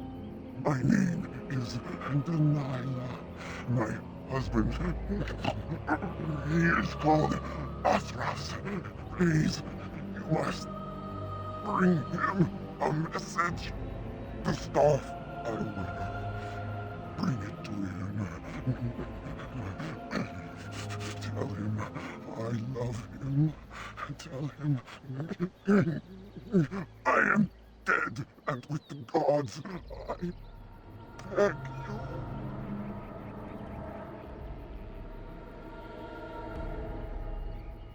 I want him to be at peace. He is a good man. Please do not let him suffer thinking of me. Oh, the pain. The curse is fire in my blood. Please, hand it for me. Hand it quickly.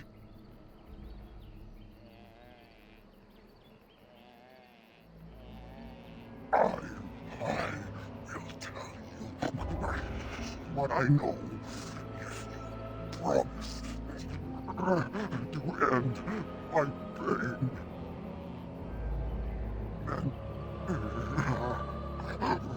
Then know this.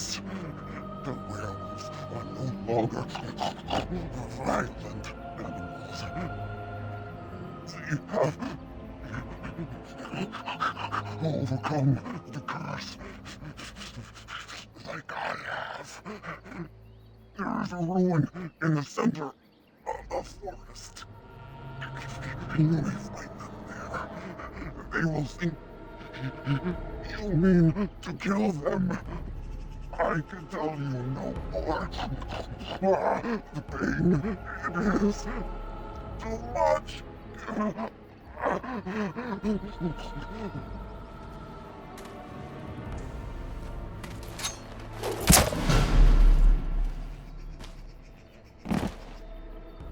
Gods, bless you.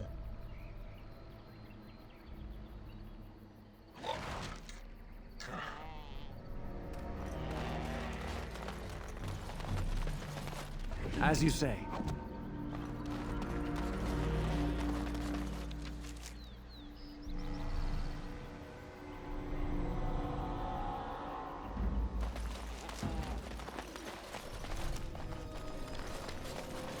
Of course.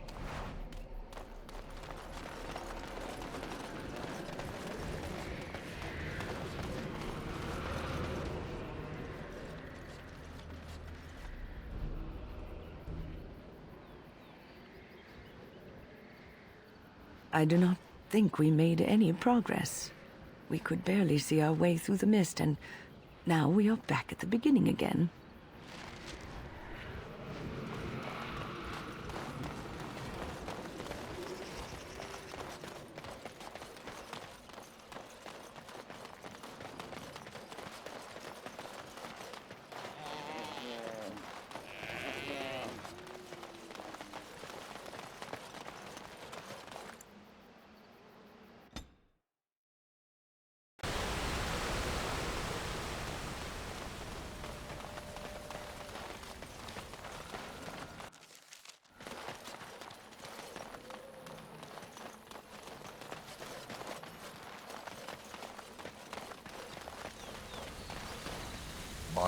acorn is still gone, so I pray to thee.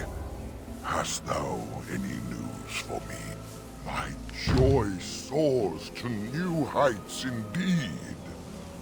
I am reunited with my seed.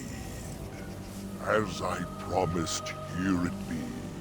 I hope its magic pleases thee. Keep this branch of mine with thee, and pass throughout the forest free.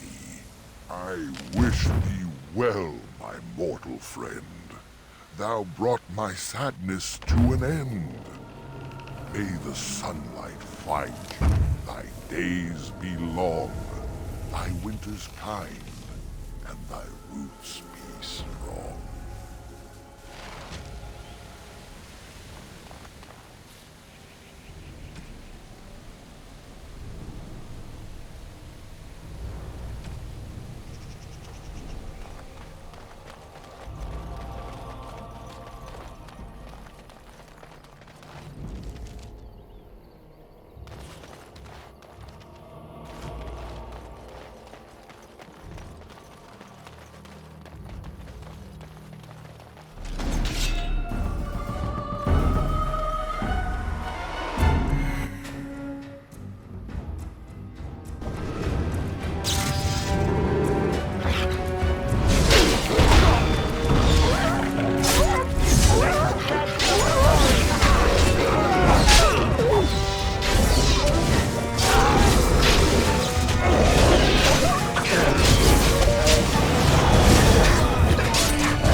Very well.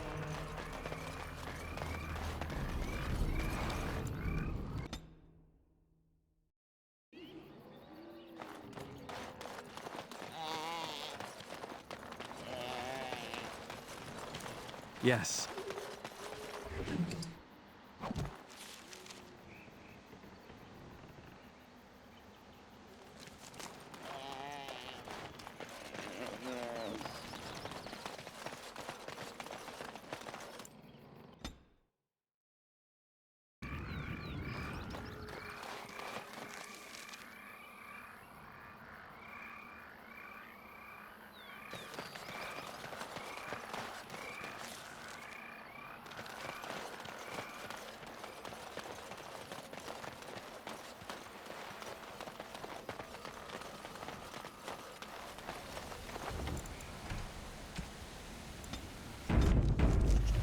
Of course. Spirit. Must be on our guard. As you say.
I still remember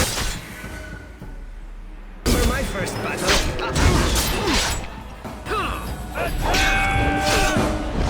Shall we complete?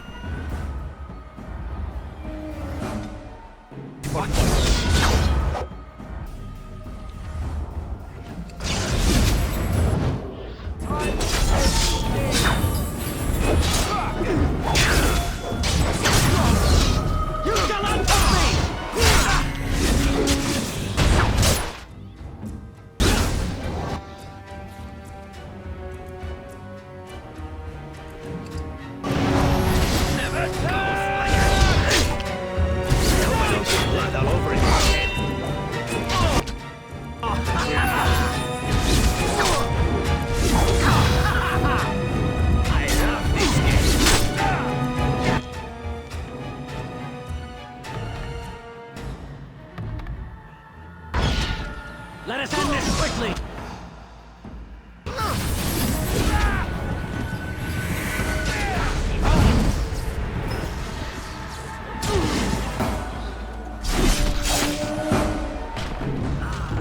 This injury isn't going to go away quickly.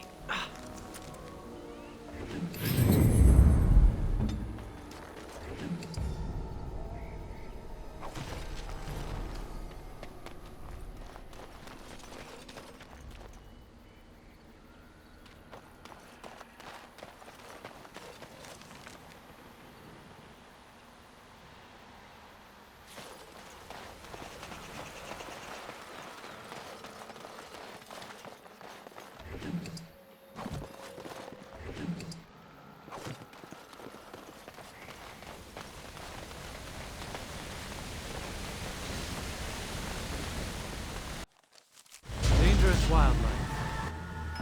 Now you see true power!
As you say.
It will be done.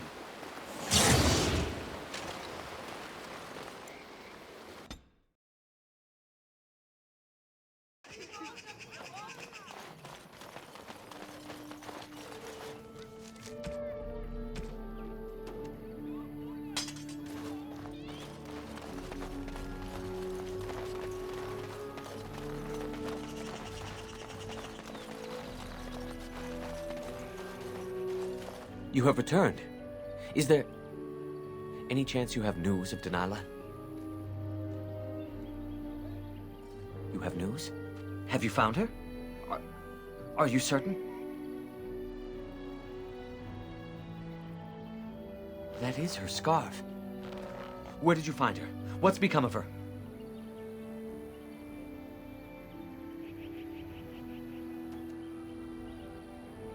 The Keeper told me the truth? Are you certain?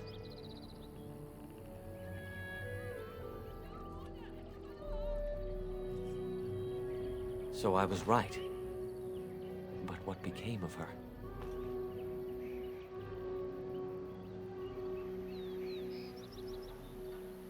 She told you that? Yes. That is what she would do.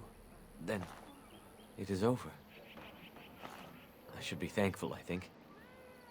At least she is at peace now. You have been most kind, my friend. Now I should go and make arrangements.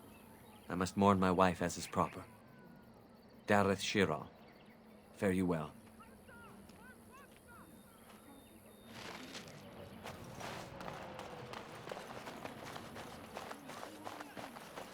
It is good to see you again. Have you need of something? I am no merchant. It is good to see you again. It is good to see you again. Truly? Let me see. Yes, that is indeed ironbark, and a substantial quantity of it as well. Well done. An agreement is an agreement, and I will craft something from this wood for you. What would you like? A bow? Or perhaps a breastplate?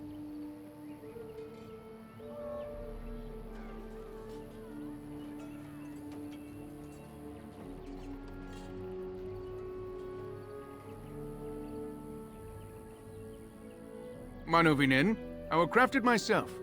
Watch if you prefer, it will not take long.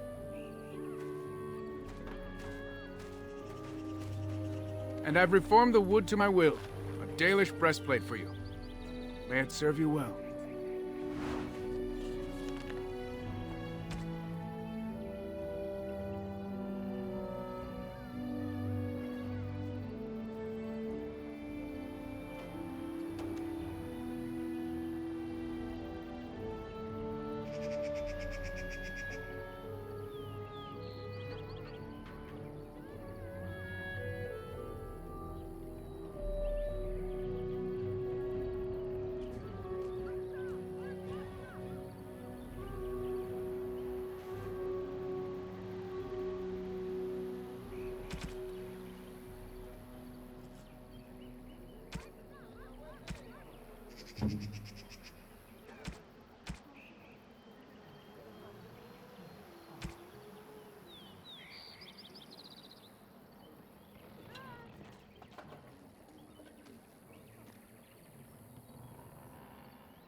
Master Verathorn.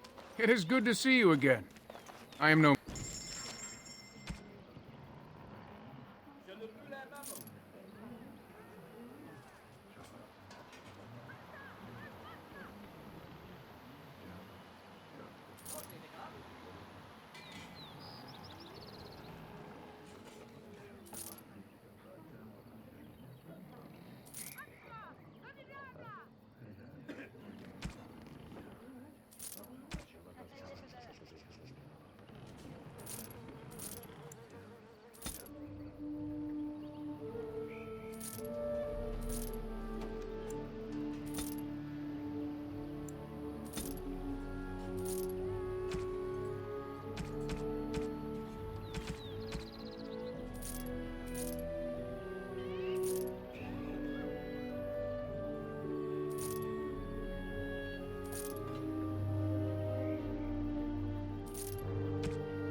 Do you think the tower is ever going to get back to what it was, Wynne?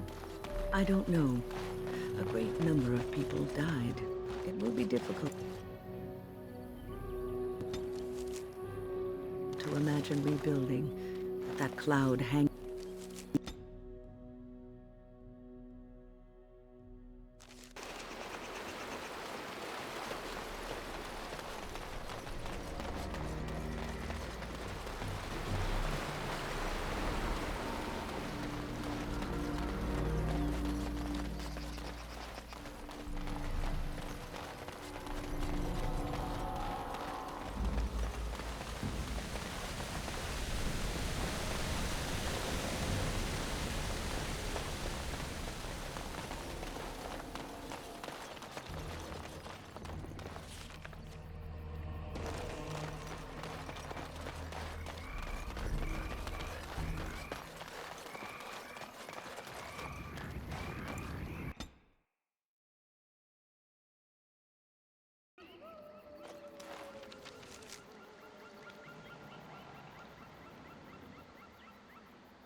forest has not been vigilant enough. Still you come. You are stronger than we could have anticipated. The Dalish chose well, but you do not belong here, outsider. Leave this place.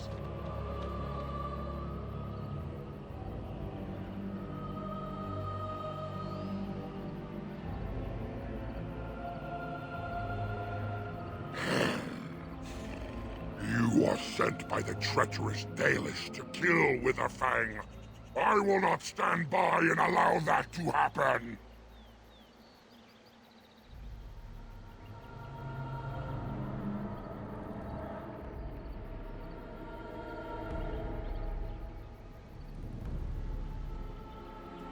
I do not believe you.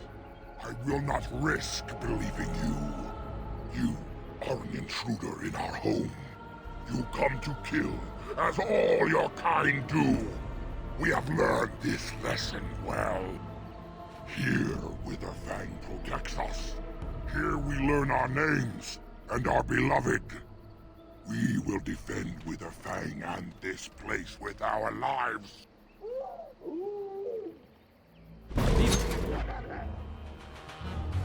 Beasts are surely dangerous.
As you say.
The fun part.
your wish.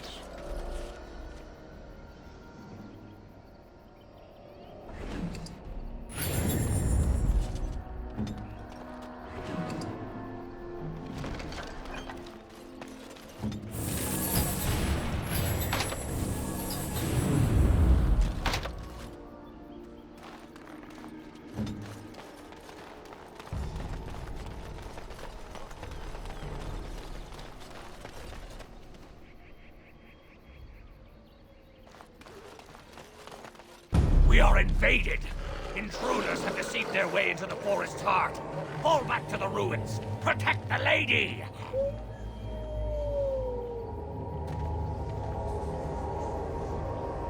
Be on your guard. I think we're being...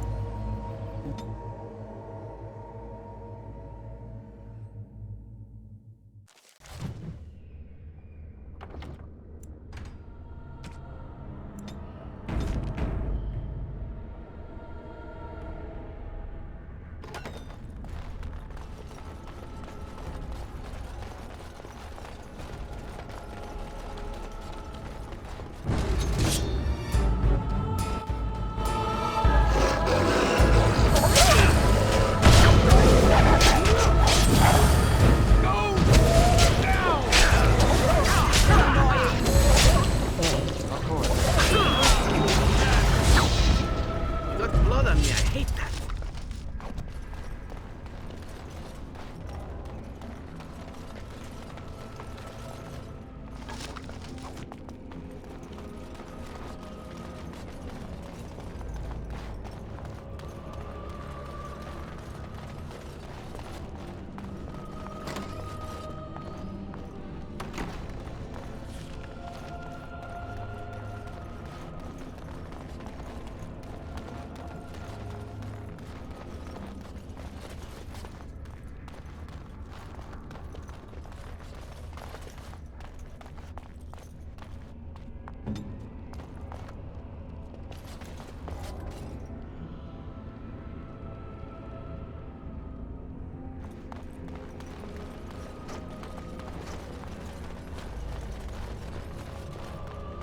On it.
As you say.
What is it?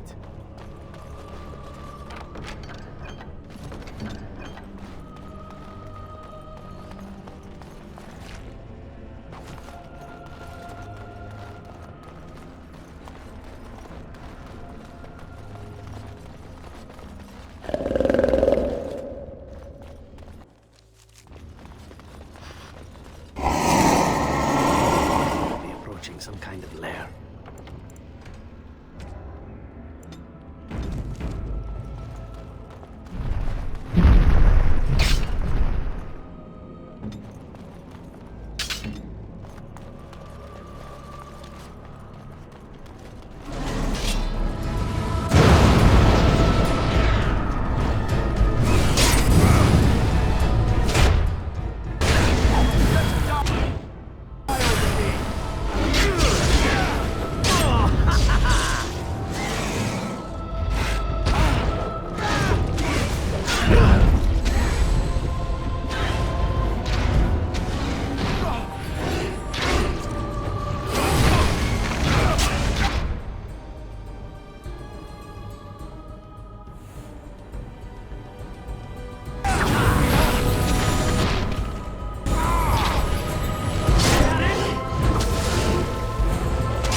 Of course.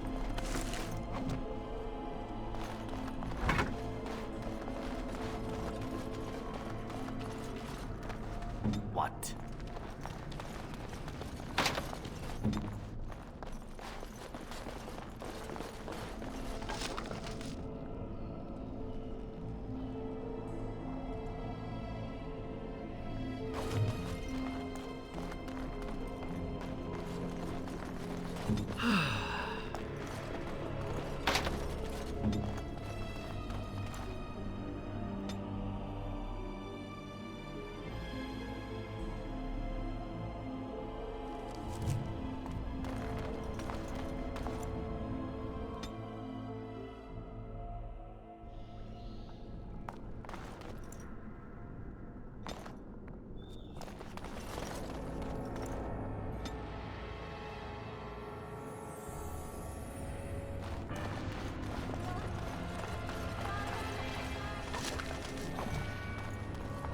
Sense unnatural foes ahead.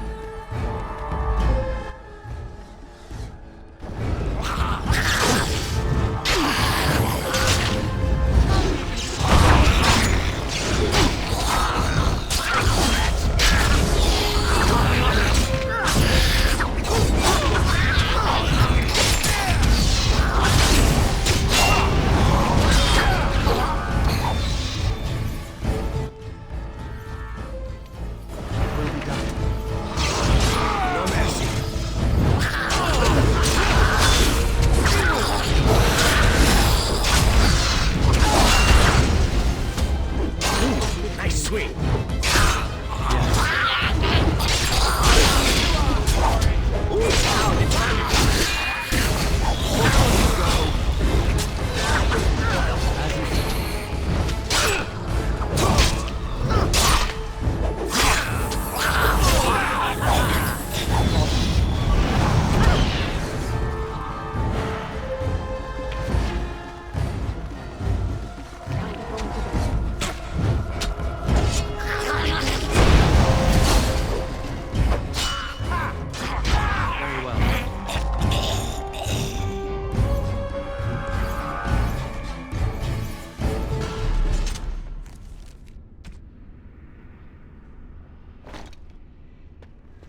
Let us do this.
Mami? Mami Namara-san.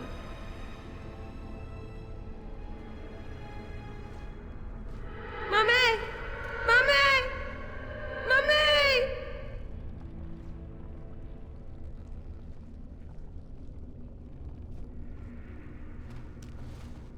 Beware, these creatures can be unpredictable.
Very well.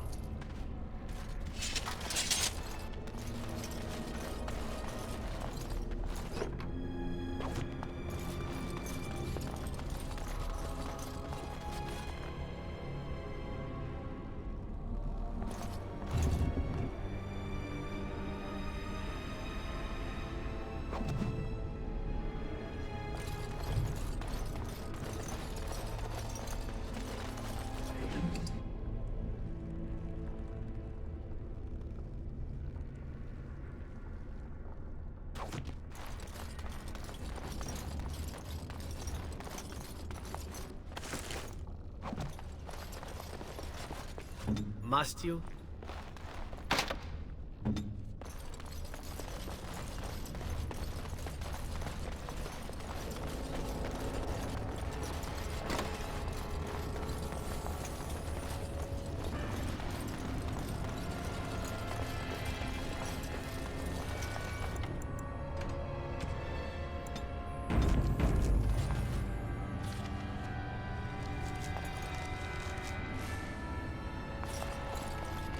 As you say.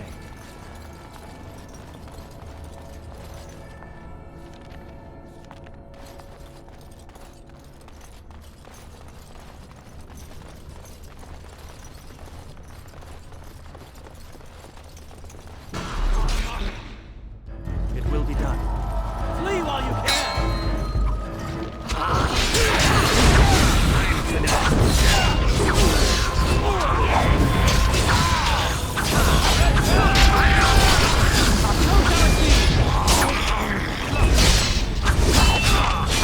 Ridiculously awesome. Very well. Beware, these creatures can be unpredictable. Of course.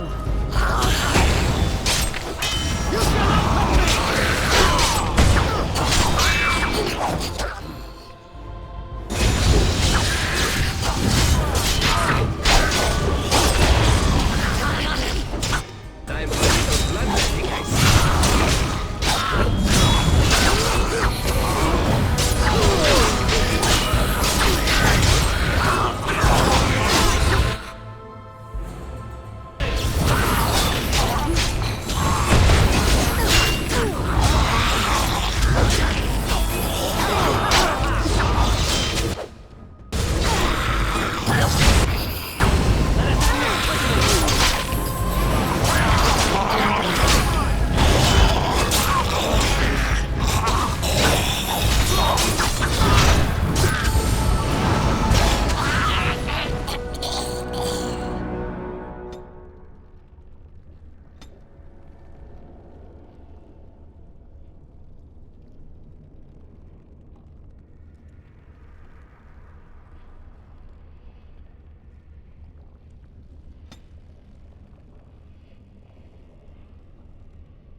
It will be done.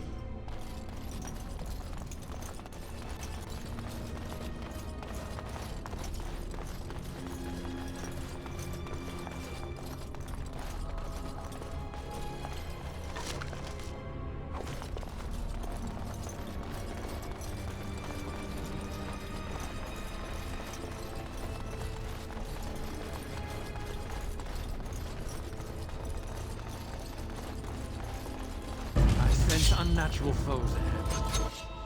Very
Perhaps I could have a try at that.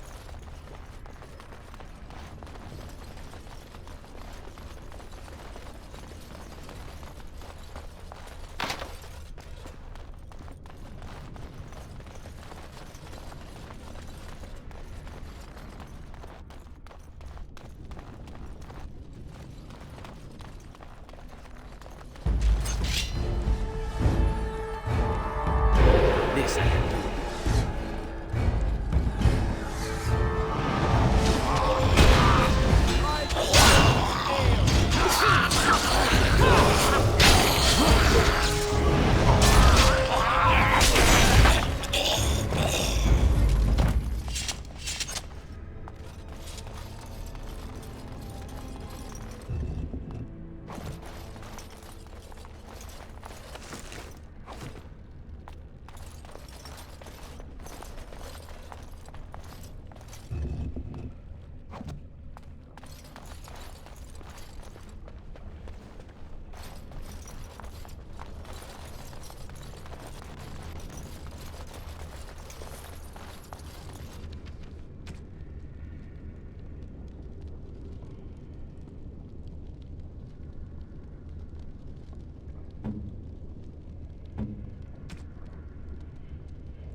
Viran Salanon, Iranala Foros.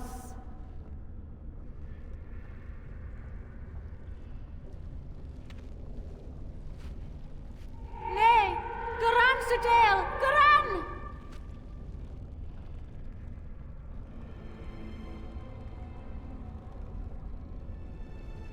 Iramel Ashal, Iramel Ashal!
Make it quick.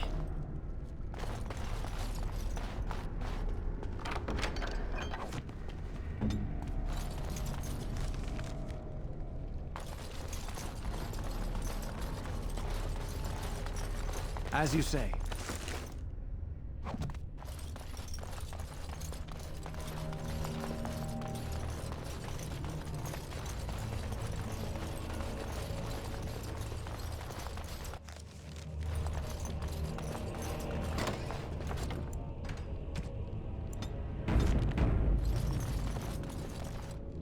Stop! Brothers and sisters, be at ease. We do not wish any more of our people hurt. I ask you this now, outsider. Are you willing to parley?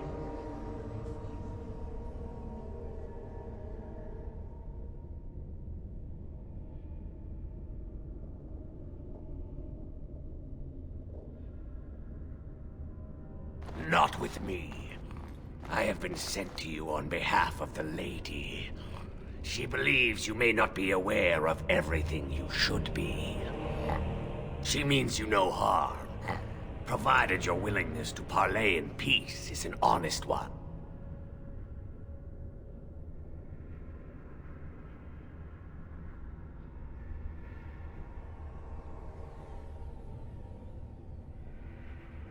Swiftrunner did not think it would matter. The lady disagrees, and since you have forced your way this far, we must acquiesce to her wishes.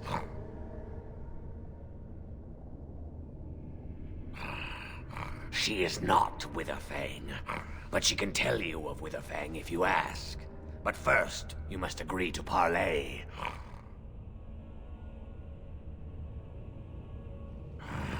Follow me. But I warn you, if you break your promise and harm her, I will come back from the Fade itself to see you pay.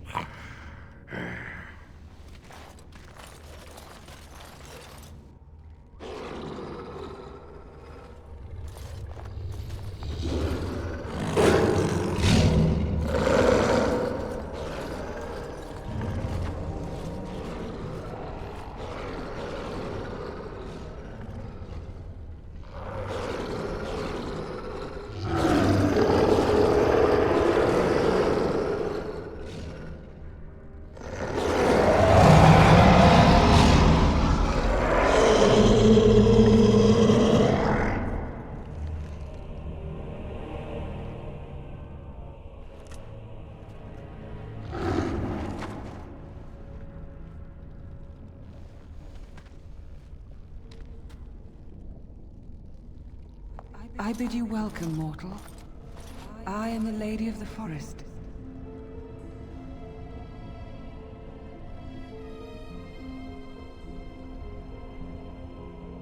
Do not listen to him, lady. He will betray you. We must attack him now. Hush, Swiftrunner. Your urge for battle has only seen the death of the very ones you've been trying to save. Is that what you want? No, my lady. Anything but that. Then the time has come to speak with this outsider, to set our rage aside. I apologize on Swiftrunner's behalf. He struggles with his nature.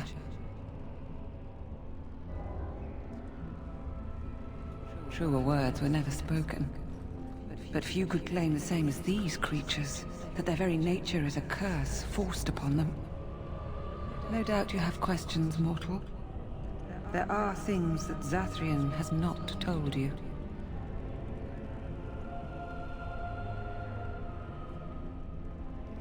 Because there are things that he would not tell. Things that you should decide for yourself, whether you need to know. It was Zathrian who created the curse that these creatures suffer. The same curse that Zathrian's own people now suffer. Centuries ago, when the Dalish first came to this land, a tribe of humans lived close to this forest. They sought to drive the Dalish away. Zathrian was a young man then. He had a son and daughter he loved greatly. And while out hunting, the human tribe captured them both. The humans tortured the boy, killed him. The girl they raped and left for dead. The Dalish found her, but she learned later she was with child. She killed herself.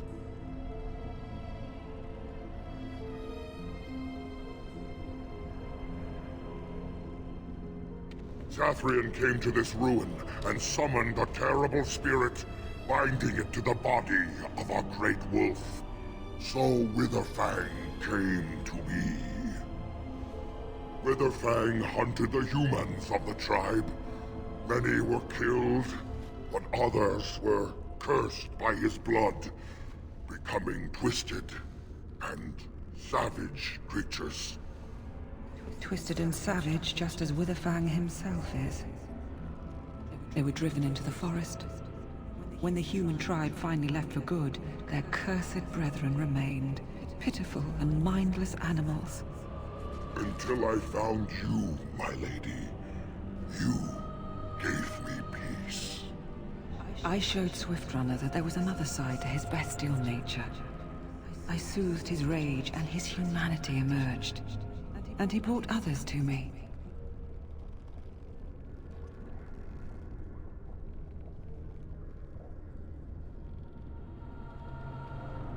In part, we seek to end the curse. The crimes committed against Zathrian's children were grave, but they were committed centuries ago by those who are long dead. Word was sent to Zathrian every time the landships passed this way, asking him to come, but he has always ignored us. We will no longer be denied. We spread the curse to his people, so he must end the curse to save them. Please, mortal. You must go to him. Bring him here. If he sees these creatures, hears their plight, surely he will agree to end the curse.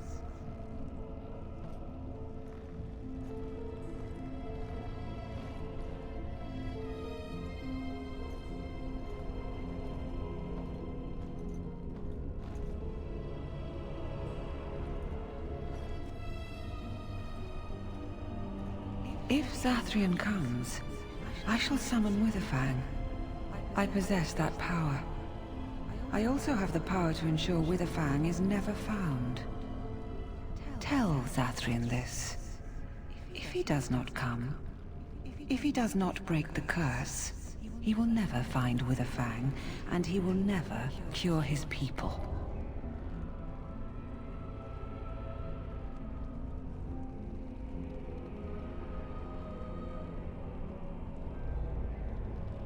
I believe there is. There must be. If there is no way, then he dies. Then they all die.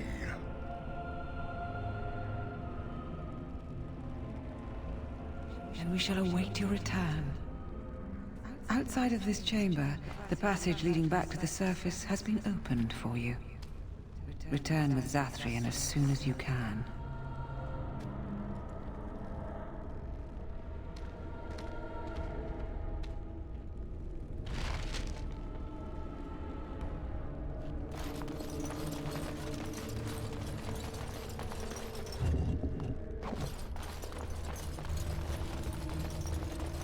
Yes.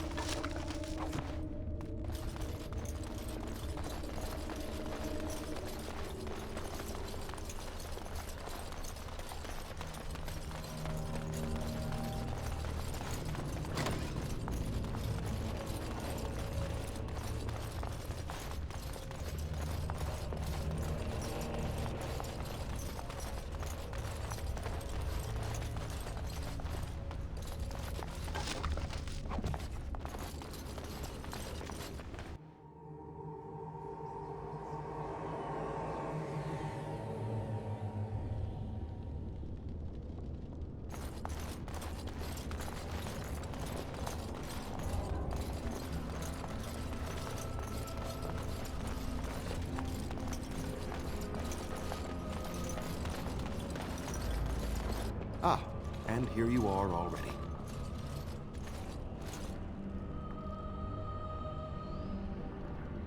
You have carved a safe path through the forest. Safe enough for me to follow, anyhow. There was no way to tell what would happen once you reached this ruin, so I decided to come myself.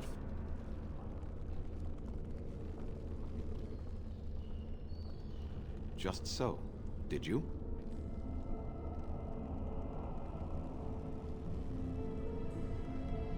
So you wish to play games? I can sense you do not have it. Why are you leaving the ruin? There was no need.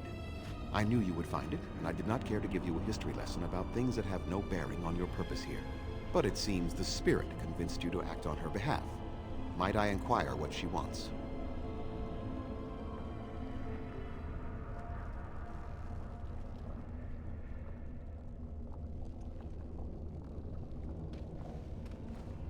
You do understand that she actually is Witherfang? She is the powerful spirit of this ancient forest that I summoned long ago and bound in the body of the wolf. Her nature is that of the forest itself. Beautiful and terrible, serene and savage, maiden and beast. She is the lady and Witherfang both, two sides of a single being. The curse came first from her. Those she afflicted with it mirrored her own nature, becoming savage beast as well as human.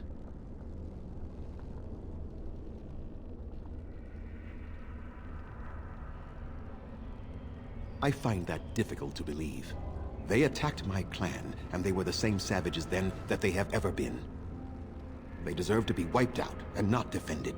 Come, I will accompany you back to the ruin. Let us go and speak to the spirit, and I will force her into Witherfang's form. He may then be slain and the heart taken.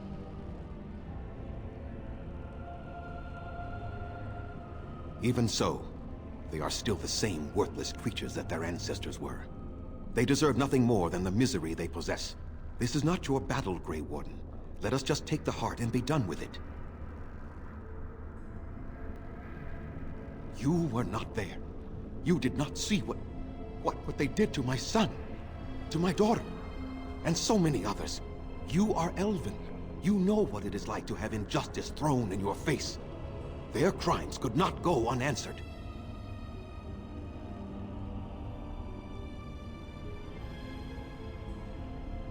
I have sworn to protect my people, and I shall. I will not lift a finger to help the descendants of savages who deserved the curse they received.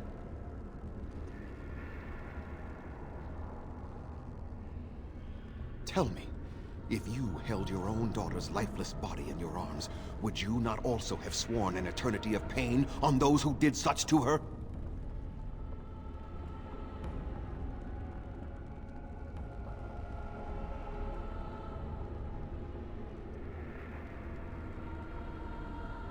Very well. You wish me to go and talk? I will do so. But what if it is only more revenge they wish? Will you safeguard me from harm?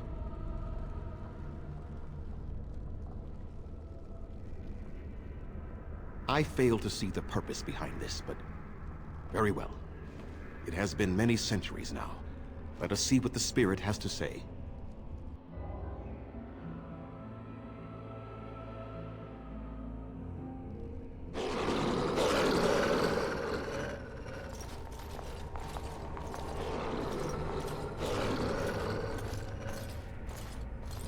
So here you are, Spirit. She is the Lady of the Forest. You will address her properly. You've taken a name, Spirit? And you've given names to your pets? These beasts who follow you?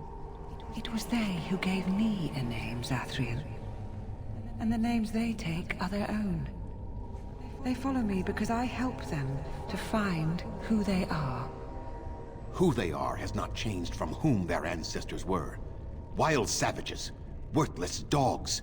Their twisted shape only mirrors their monstrous hearts. He will not help us, lady. It is as I warned you. He is not here to talk. No, I am here to talk, though I see little point in it. We all know where this will lead. Your nature compels it, as does mine. It does not have to be that way. There is room in your heart for compassion, Zathrian. Surely your retribution is spent. My retribution is eternal, Spirit. As is my pain. This is justice, no more. Are you certain your pain is the only reason you will not end this curse? Have you told the mortal how it was created?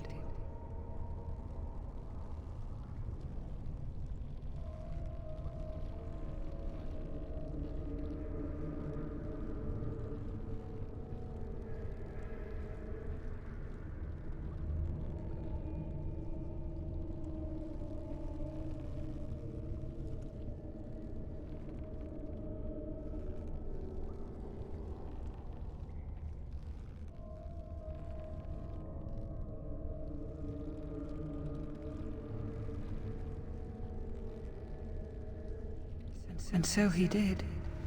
Witherfang and I are bound as one being. But such powerful magic could not be accomplished without Zathrian's own blood.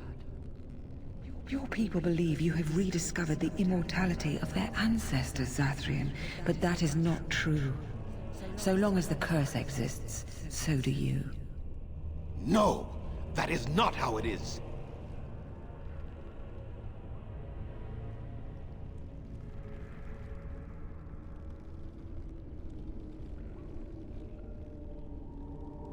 What could keep one going after so many centuries of life?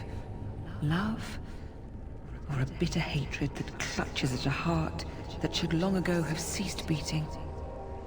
The curse would not end with Zathrian's death. His life, however, relies on its existence. And I believe his death plays a part in its ending. Then we kill him! We tear him apart now!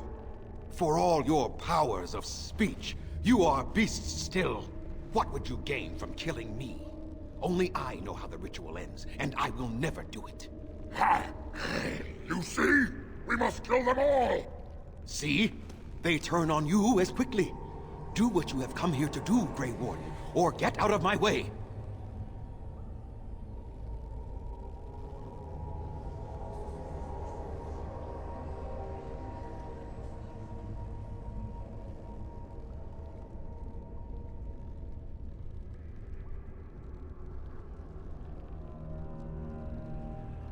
We're standing for what's right here, no matter what. Then you die with them. All of you will suffer as you deserve.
more.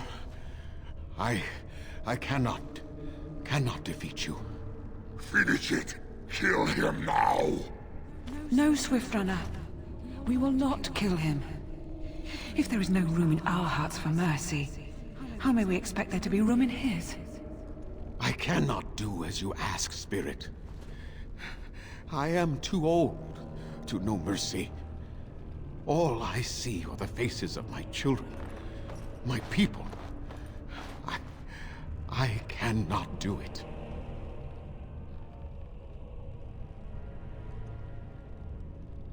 Perhaps I have lived too long. This hatred in me is like an ancient, gnarled root. It has consumed my soul. What of you, Spirit? You are bound to the curse just as I am. Do you not fear your end? You are my maker, Zathrian. You gave me form and consciousness where none existed. I have known pain and love, hope and fear, all the joy that is life. Yet of all things, I desire nothing more than an end. I beg you, Maker, put an end to me. We beg you, show mercy.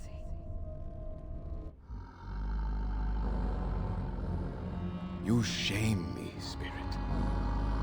I am an old man, alive long past his time. Then you will do it? You will end the curse? Yes, I think it is time. Let us put an end to it all.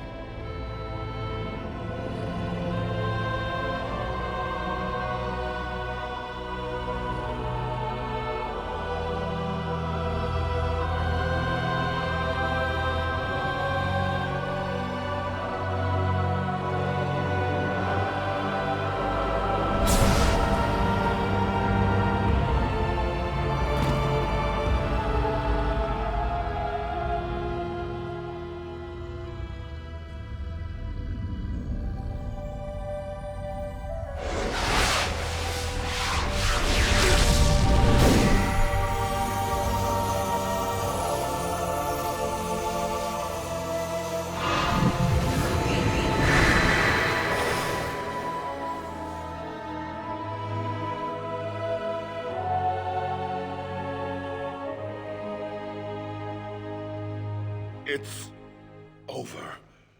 She's gone, and we're human. I can scarcely believe it.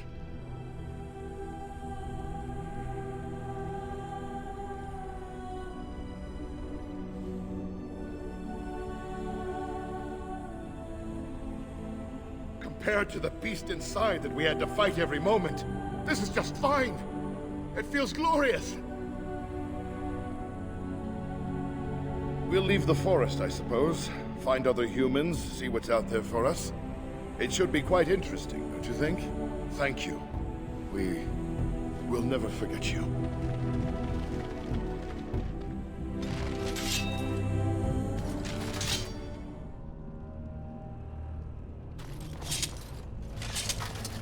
Very well.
Very well.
Is that for me? Really? Wow! Wow!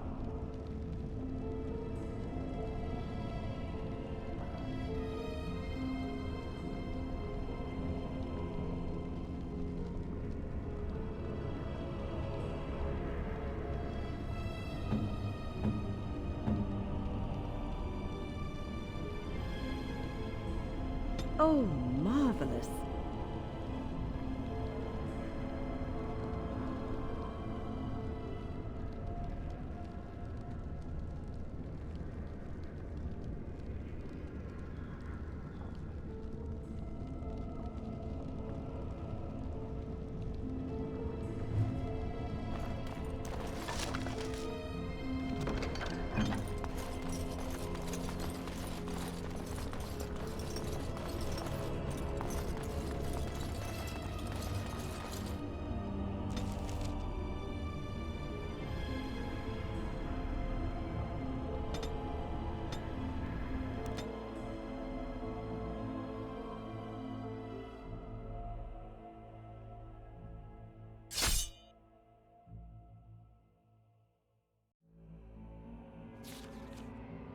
You will need to fight shortly. Turn and run! Now we play a little. Of course.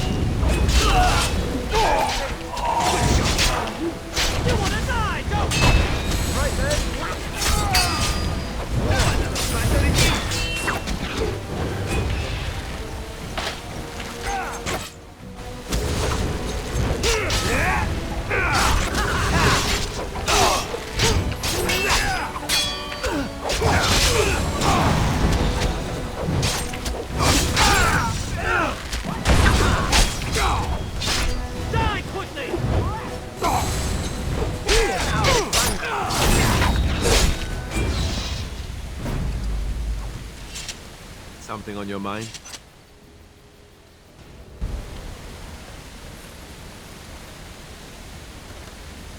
As you say.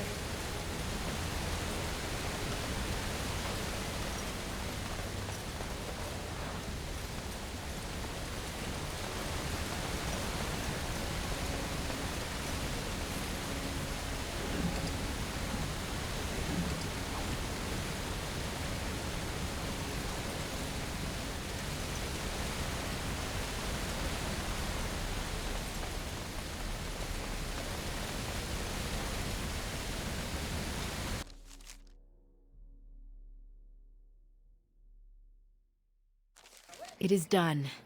The essence of the wolf's heart has banished all traces of cursed blood from the hunters. It is too bad that Zathrian had to die. I felt it when he departed. I think he was ready to go.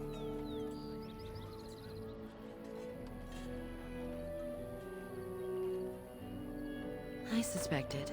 But Zathrian did not like to talk about that. Nonetheless, the curse is over, and no one else will be subjected to it. It will be difficult to fill Zathrian's shoes. He was our keeper for many centuries, and he will be sorely missed. But I am keeper now. Let me say it officially then. I hereby swear to uphold the terms of the ancient contract our people formed with the Grey Wardens. Call, and we shall come, with great speed and purpose, and we shall strike at your foes. This I swear. It has been a long time since the Dalish marched to war, but I trust that in the end, we shall make a difference for you.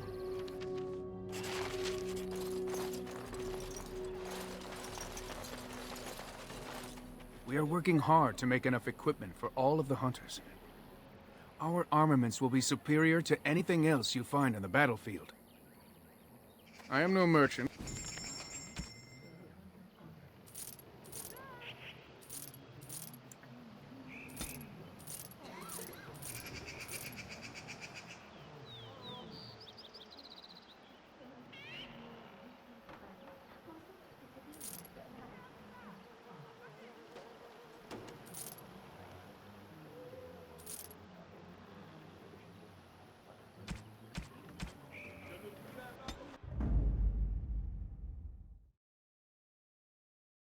Oh, blast it. Indeed.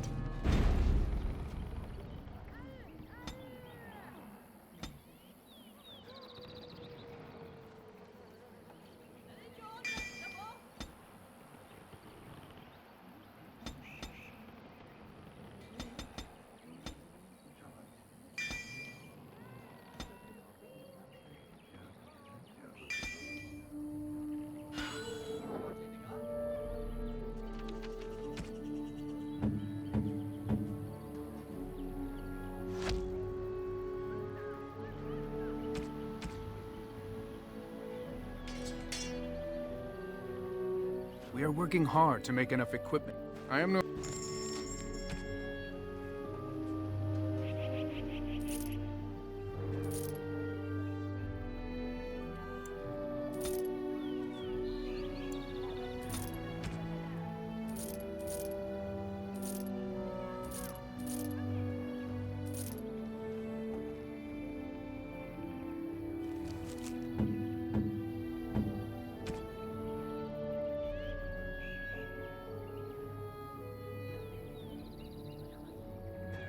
We are working hard to make enough equipment. I am no...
Yes.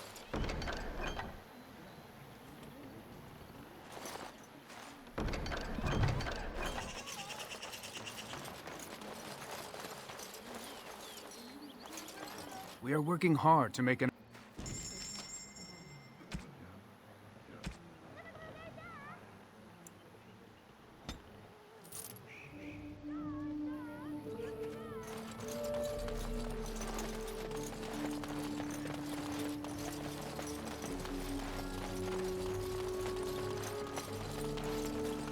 Have you changed your mind yet?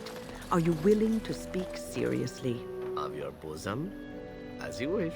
No, I do not wish to speak of my bosom. But it is a marvelous bosom. I have seen women half your age who have not held up half so well. Perhaps it is a magical bosom? Stop talking about my bosom. But I thought you wished to speak seriously. I do. I thought, however foolishly, that you might be willing to speak of your past. We could do that. There have been many bosoms in my past, though only few as fine as yours. Enough. I'm ending this conversation.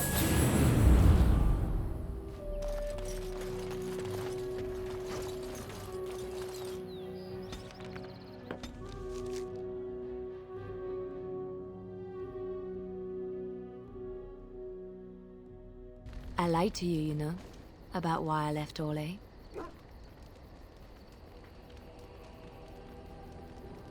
I didn't feel like talking about it then, what happened to me.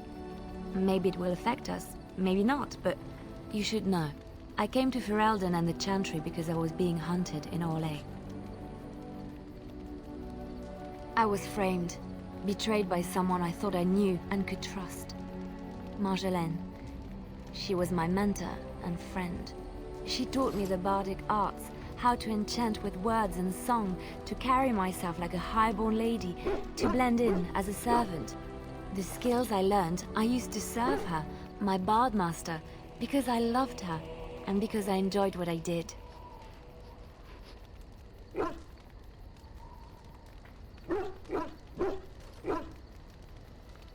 She was a remarkable woman. I cannot fully express the admiration I had for her, or the depth of my affection. I thought I knew her. My devotion to her blinded me to her less than noble attributes. You can say it was my fault. There was a man I was sent to kill. I was to bring Marjolaine everything he carried. I don't know who this man was. She gave me a name and a description, and I hunted him down. I found documents on his body, sealed documents. It turns out that they were. My curiosity got the better of me. Something told me that I needed to know what was in those letters.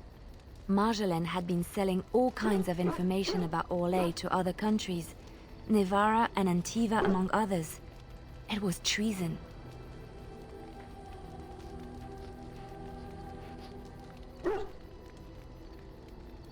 Some. But I had always assumed Marjolaine only operated within Orlais. This was an unhappy surprise for me. My life as bard taught me that my loyalties should be kept fluid. My concern was not that she was a traitor, but that her life would be in danger if she was caught. Orlais has been at war with so many countries. It takes a harsh view of such things, as I later discovered. I should have left well alone, but I didn't. I had to tell Marjolaine I feared for her life. She brushed aside my concern. She admitted her guilt, but said it was in the past. That is why the documents had to be destroyed, she said. I believed her. I kept believing up till the moment they showed me the documents, altered by her hand to make me look the traitor. The Orlesian guards, they captured me. Did terrible things to make me confess and reveal my conspirators. It was a traitor's punishment I endured. And at the end of it, all that awaited me was eternity in an unmarked grave. The skills Marjolaine taught me were good for something at least. I broke free when I saw the opportunity. I did not seek Marjolaine out. If she thought I was coming for her, she would have me caught again. I was tempted to confront her. I was furious, betrayed. But what could I do against her? And so I fled to Ferelden, to the Chantry and the Maker.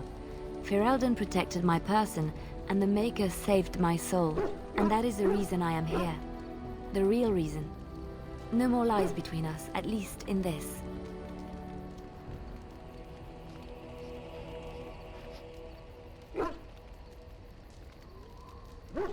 It feels good to have this off my chest.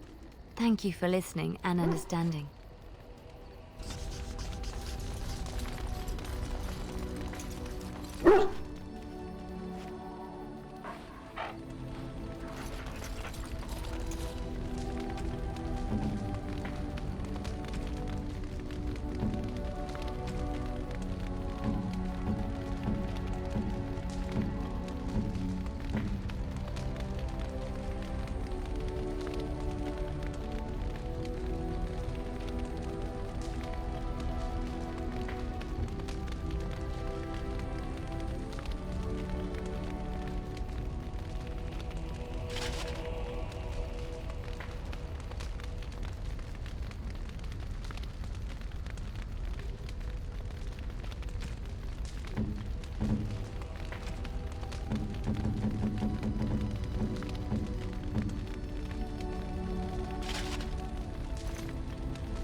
Flowers?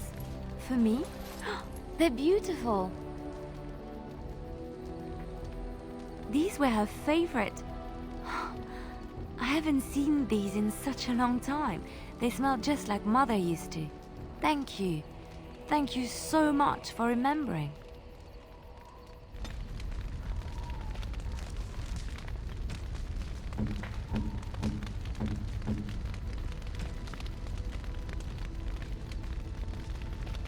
A fine gift. You have my thanks. Interesting.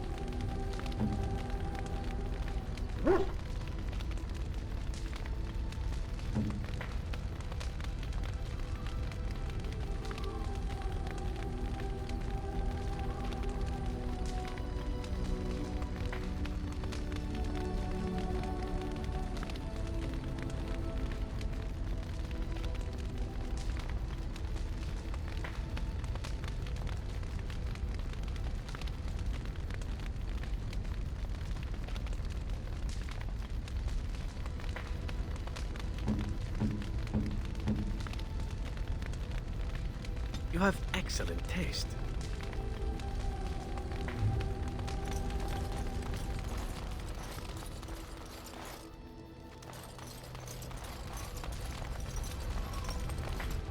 Here I am. Oh, this should be good. Go ahead. Well, the crows would have you believe that it is an involved process that takes years of training. The sort that tests both your resolve and your endurance. Survive that process and maybe, just maybe, you're good enough to start being considered one of them. But quite frankly, the truth is that all it requires is a desire to kill people for a living. It's surprising how well one can do in such a field.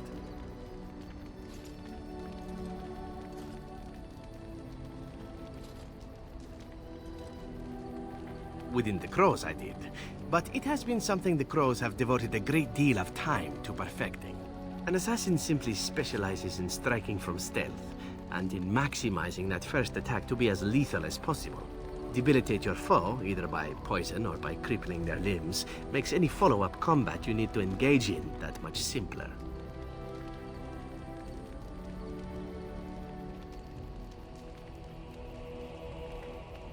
See? Getting paid for the act is beside the point. An assassin is more a tactical choice than a lifestyle.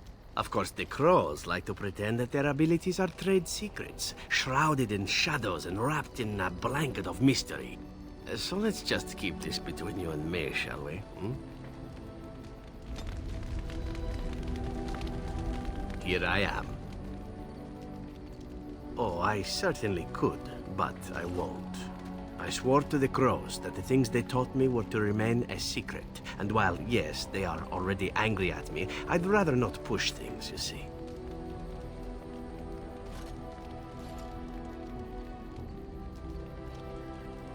If you are truly insistent, well, let me think about it.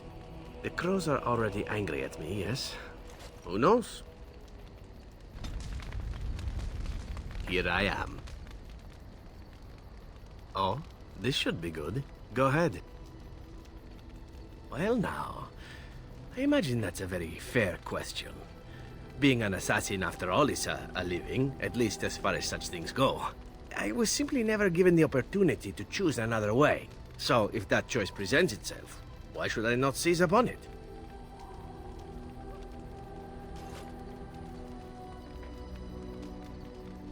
Now that you mention it, I am not entirely certain. I was but a boy of 7 when I was purchased. For 3 sovereigns, I'm told. Which is a good price, considering I was all ribs and bone and didn't know the pommel of a dagger from the pointy end. The Crows buy all their assassins that way. Buy them young, raise them to know nothing else but murder. And if you do poorly in your training, you die. Oh, I don't know about that. The Crows who are actually good enough to survive come to enjoy some of the benefits. In Antiva, being a Crow gets you respect. It gets you wealth. Gets you women. And men. Or whatever it is you might fancy. But that does not mean doing what is expected of you always. And it means being expendable. It's a cage, if a gilded cage. Pretty, but confining.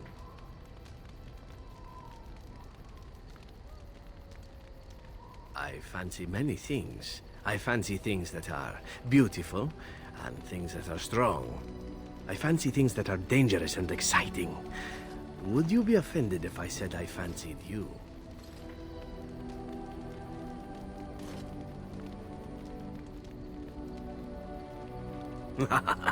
This is good to know. As for what I'll do in the future, presuming that there is one, I truly can't imagine. It might be interesting to go into business for myself, for a change. Far away from Antiva, of course. For now, naturally, I go where you go.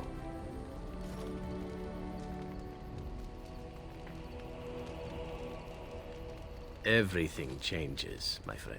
Come now, enough chit-chat. Talking about the Crows summons them, you know. Any Antivan fishwife could tell you so.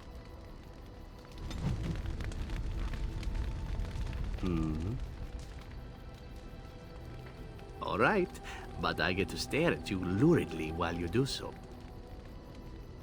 And why not? There are many things to enjoy about being a Crow in Antiva. You are respected, you are feared, the authorities go out of their way to overlook your trespasses, even the rewards are nothing to turn your nose up at. As for the killing part, well, some people simply need assassinating. Or do you disagree?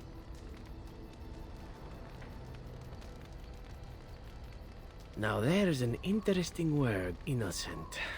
How many men do you know who can claim to be truly innocent? But if you're talking generalities, such as children and relatives and bystanders and such, never on purpose. But it happens. It's unfortunate, but death comes to us all. If not me, then some wasting disease, or a fall down the stairs, or at the hands of a darkspawn. It's all relative in the end.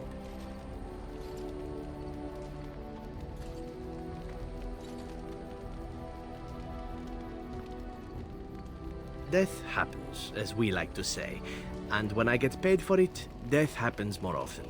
As far as enjoying the act of killing itself, why not? There is a certain artistry to the deed, the pleasure of sinking your blade into their flesh and knowing that their life is in your hands.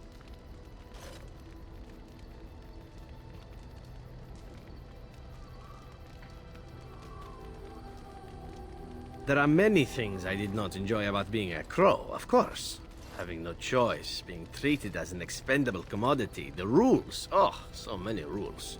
But simply being an assassin, I like it just fine. I will continue to do it if I can, even if I am not a Crow. Honestly, could you picture me doing something else?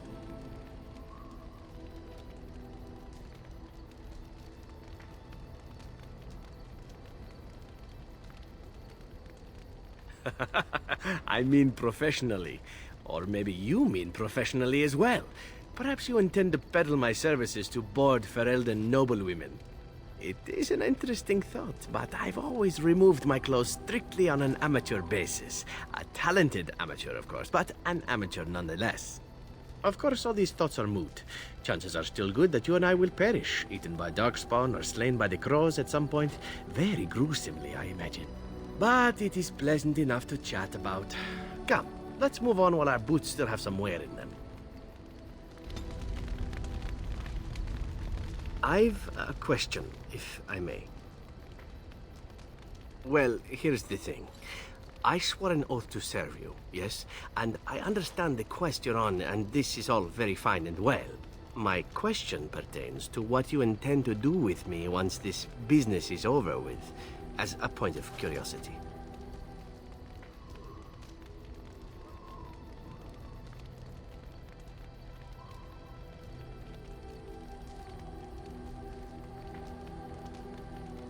Of course it is afterwards.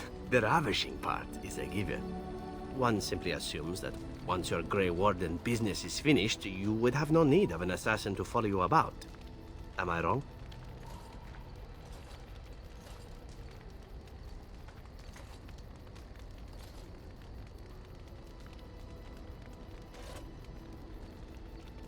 Oh, not more than friends? Indeed we shall. It is good to know what my options might be, but that is for another time. For now, we have much to do, yes?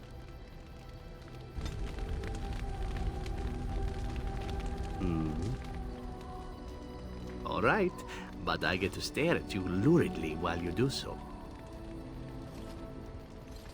My adventures? I'm hardly an old man just returned from across the ocean, am I? Should I shake my fist at nearby children while I talk about the good old days?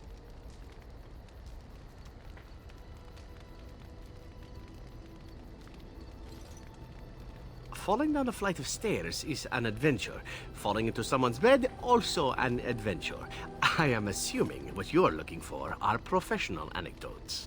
Let's see, my second mission ever for the Crows was a bit intriguing. I was sent to kill a mage who had been meddling in politics.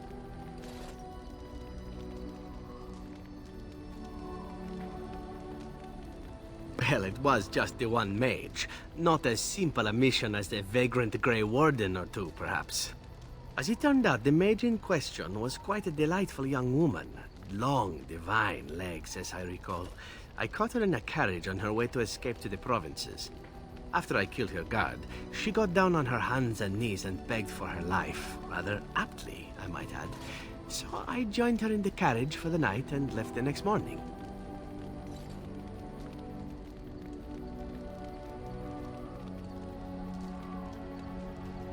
Yes, but not on purpose, actually.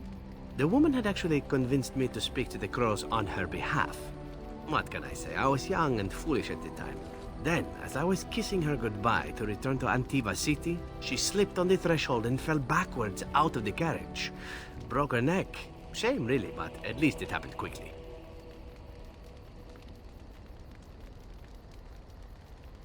At first, yes. Well, not upset. Surprised is really a better word. Then I found out that she had told the driver to take her to Janellen instead. She had planned to lose me in the provinces. I would have looked very foolish to the Crows. As it was, my master was very impressed that I had done such a fine job of making it look like an accident. The circle of Magi was unaware of foul play, and everyone was happier all around.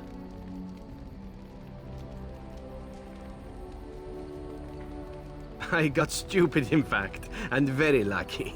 It was after that when I learned that one needn't let a pretty face go to your head. Professionalism was key. That's my moral of the day, you see.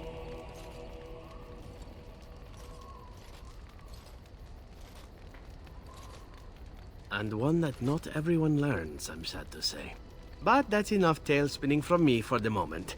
Talking about the mage has made me a bit nostalgic, I'm afraid. Ah, the good old days.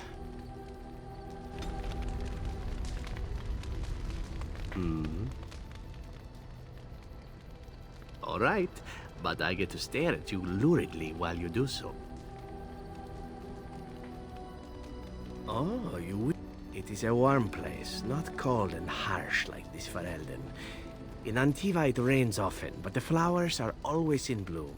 Or so the saying goes.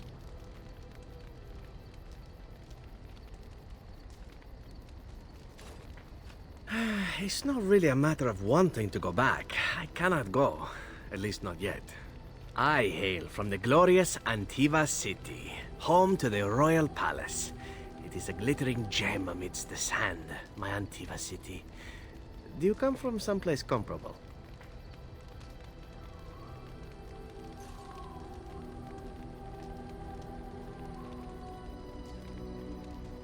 You have me there, indeed. I, for one, can make no such claim, as I never laid eyes on the woman. You know what is most odd? We speak of my homeland, and for all its wine and its dark-haired beauties and the lilo flutes of the minstrels, I miss the leather the most.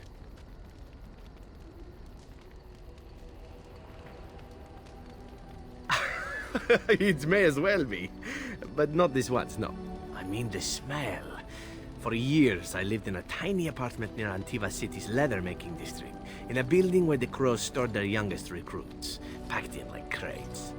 I grew accustomed to the stench, even though the humans complained of it constantly. To this day, the smell of fresh leather is what reminds me most of home more than anything else.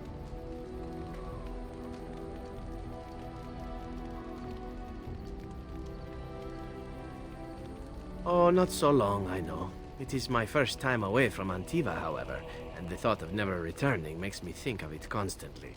Before I left, I was tempted to spend what little coin I possessed on leather boots I spotted in a store window. Finest Antivan leather. Perfect craftsmanship. But I was a fool to leave them. I thought, Zevran, you can buy them when you return as a reward for a job well done. More the fool I, no?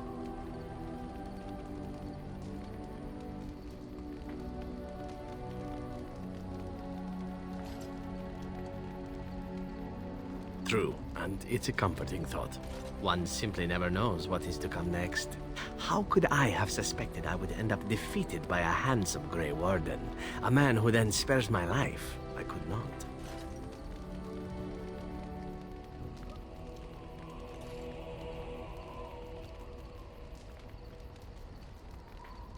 Quite right you are. I see the Grey Wardens do not recruit fools. Now, if it is all the same to you, I would prefer not to speak more of Antiva. It makes me wistful and hungry for a proper meal.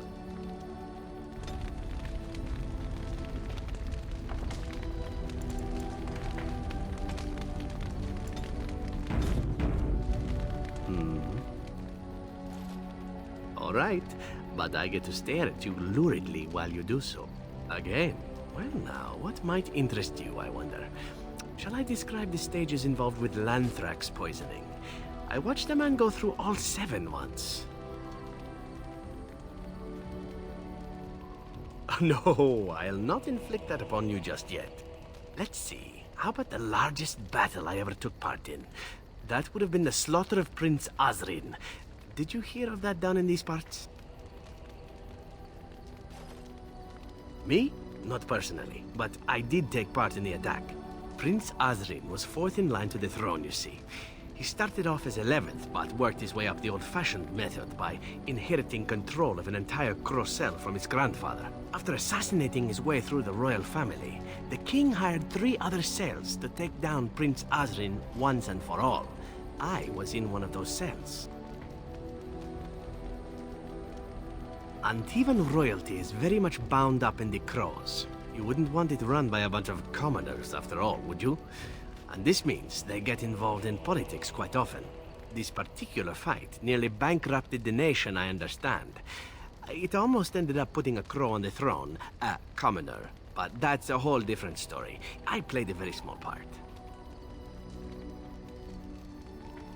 My part in the entire battle was taken up trying to reach Princess Verina, who had thrown in with her brother.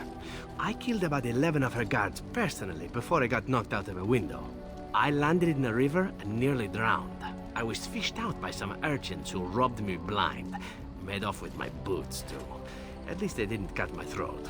And that was my part in history.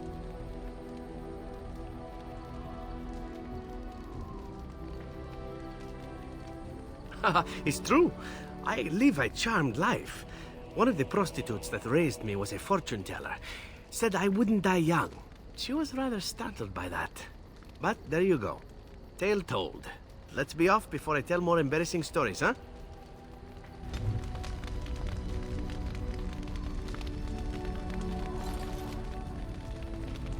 I was just thinking about what happened to the elves, and I'm reminded of a song sung to me many years ago.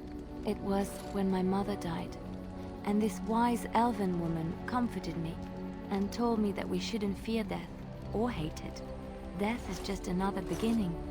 One day, We must all shed our earthly bodies to allow our spirits to fly free.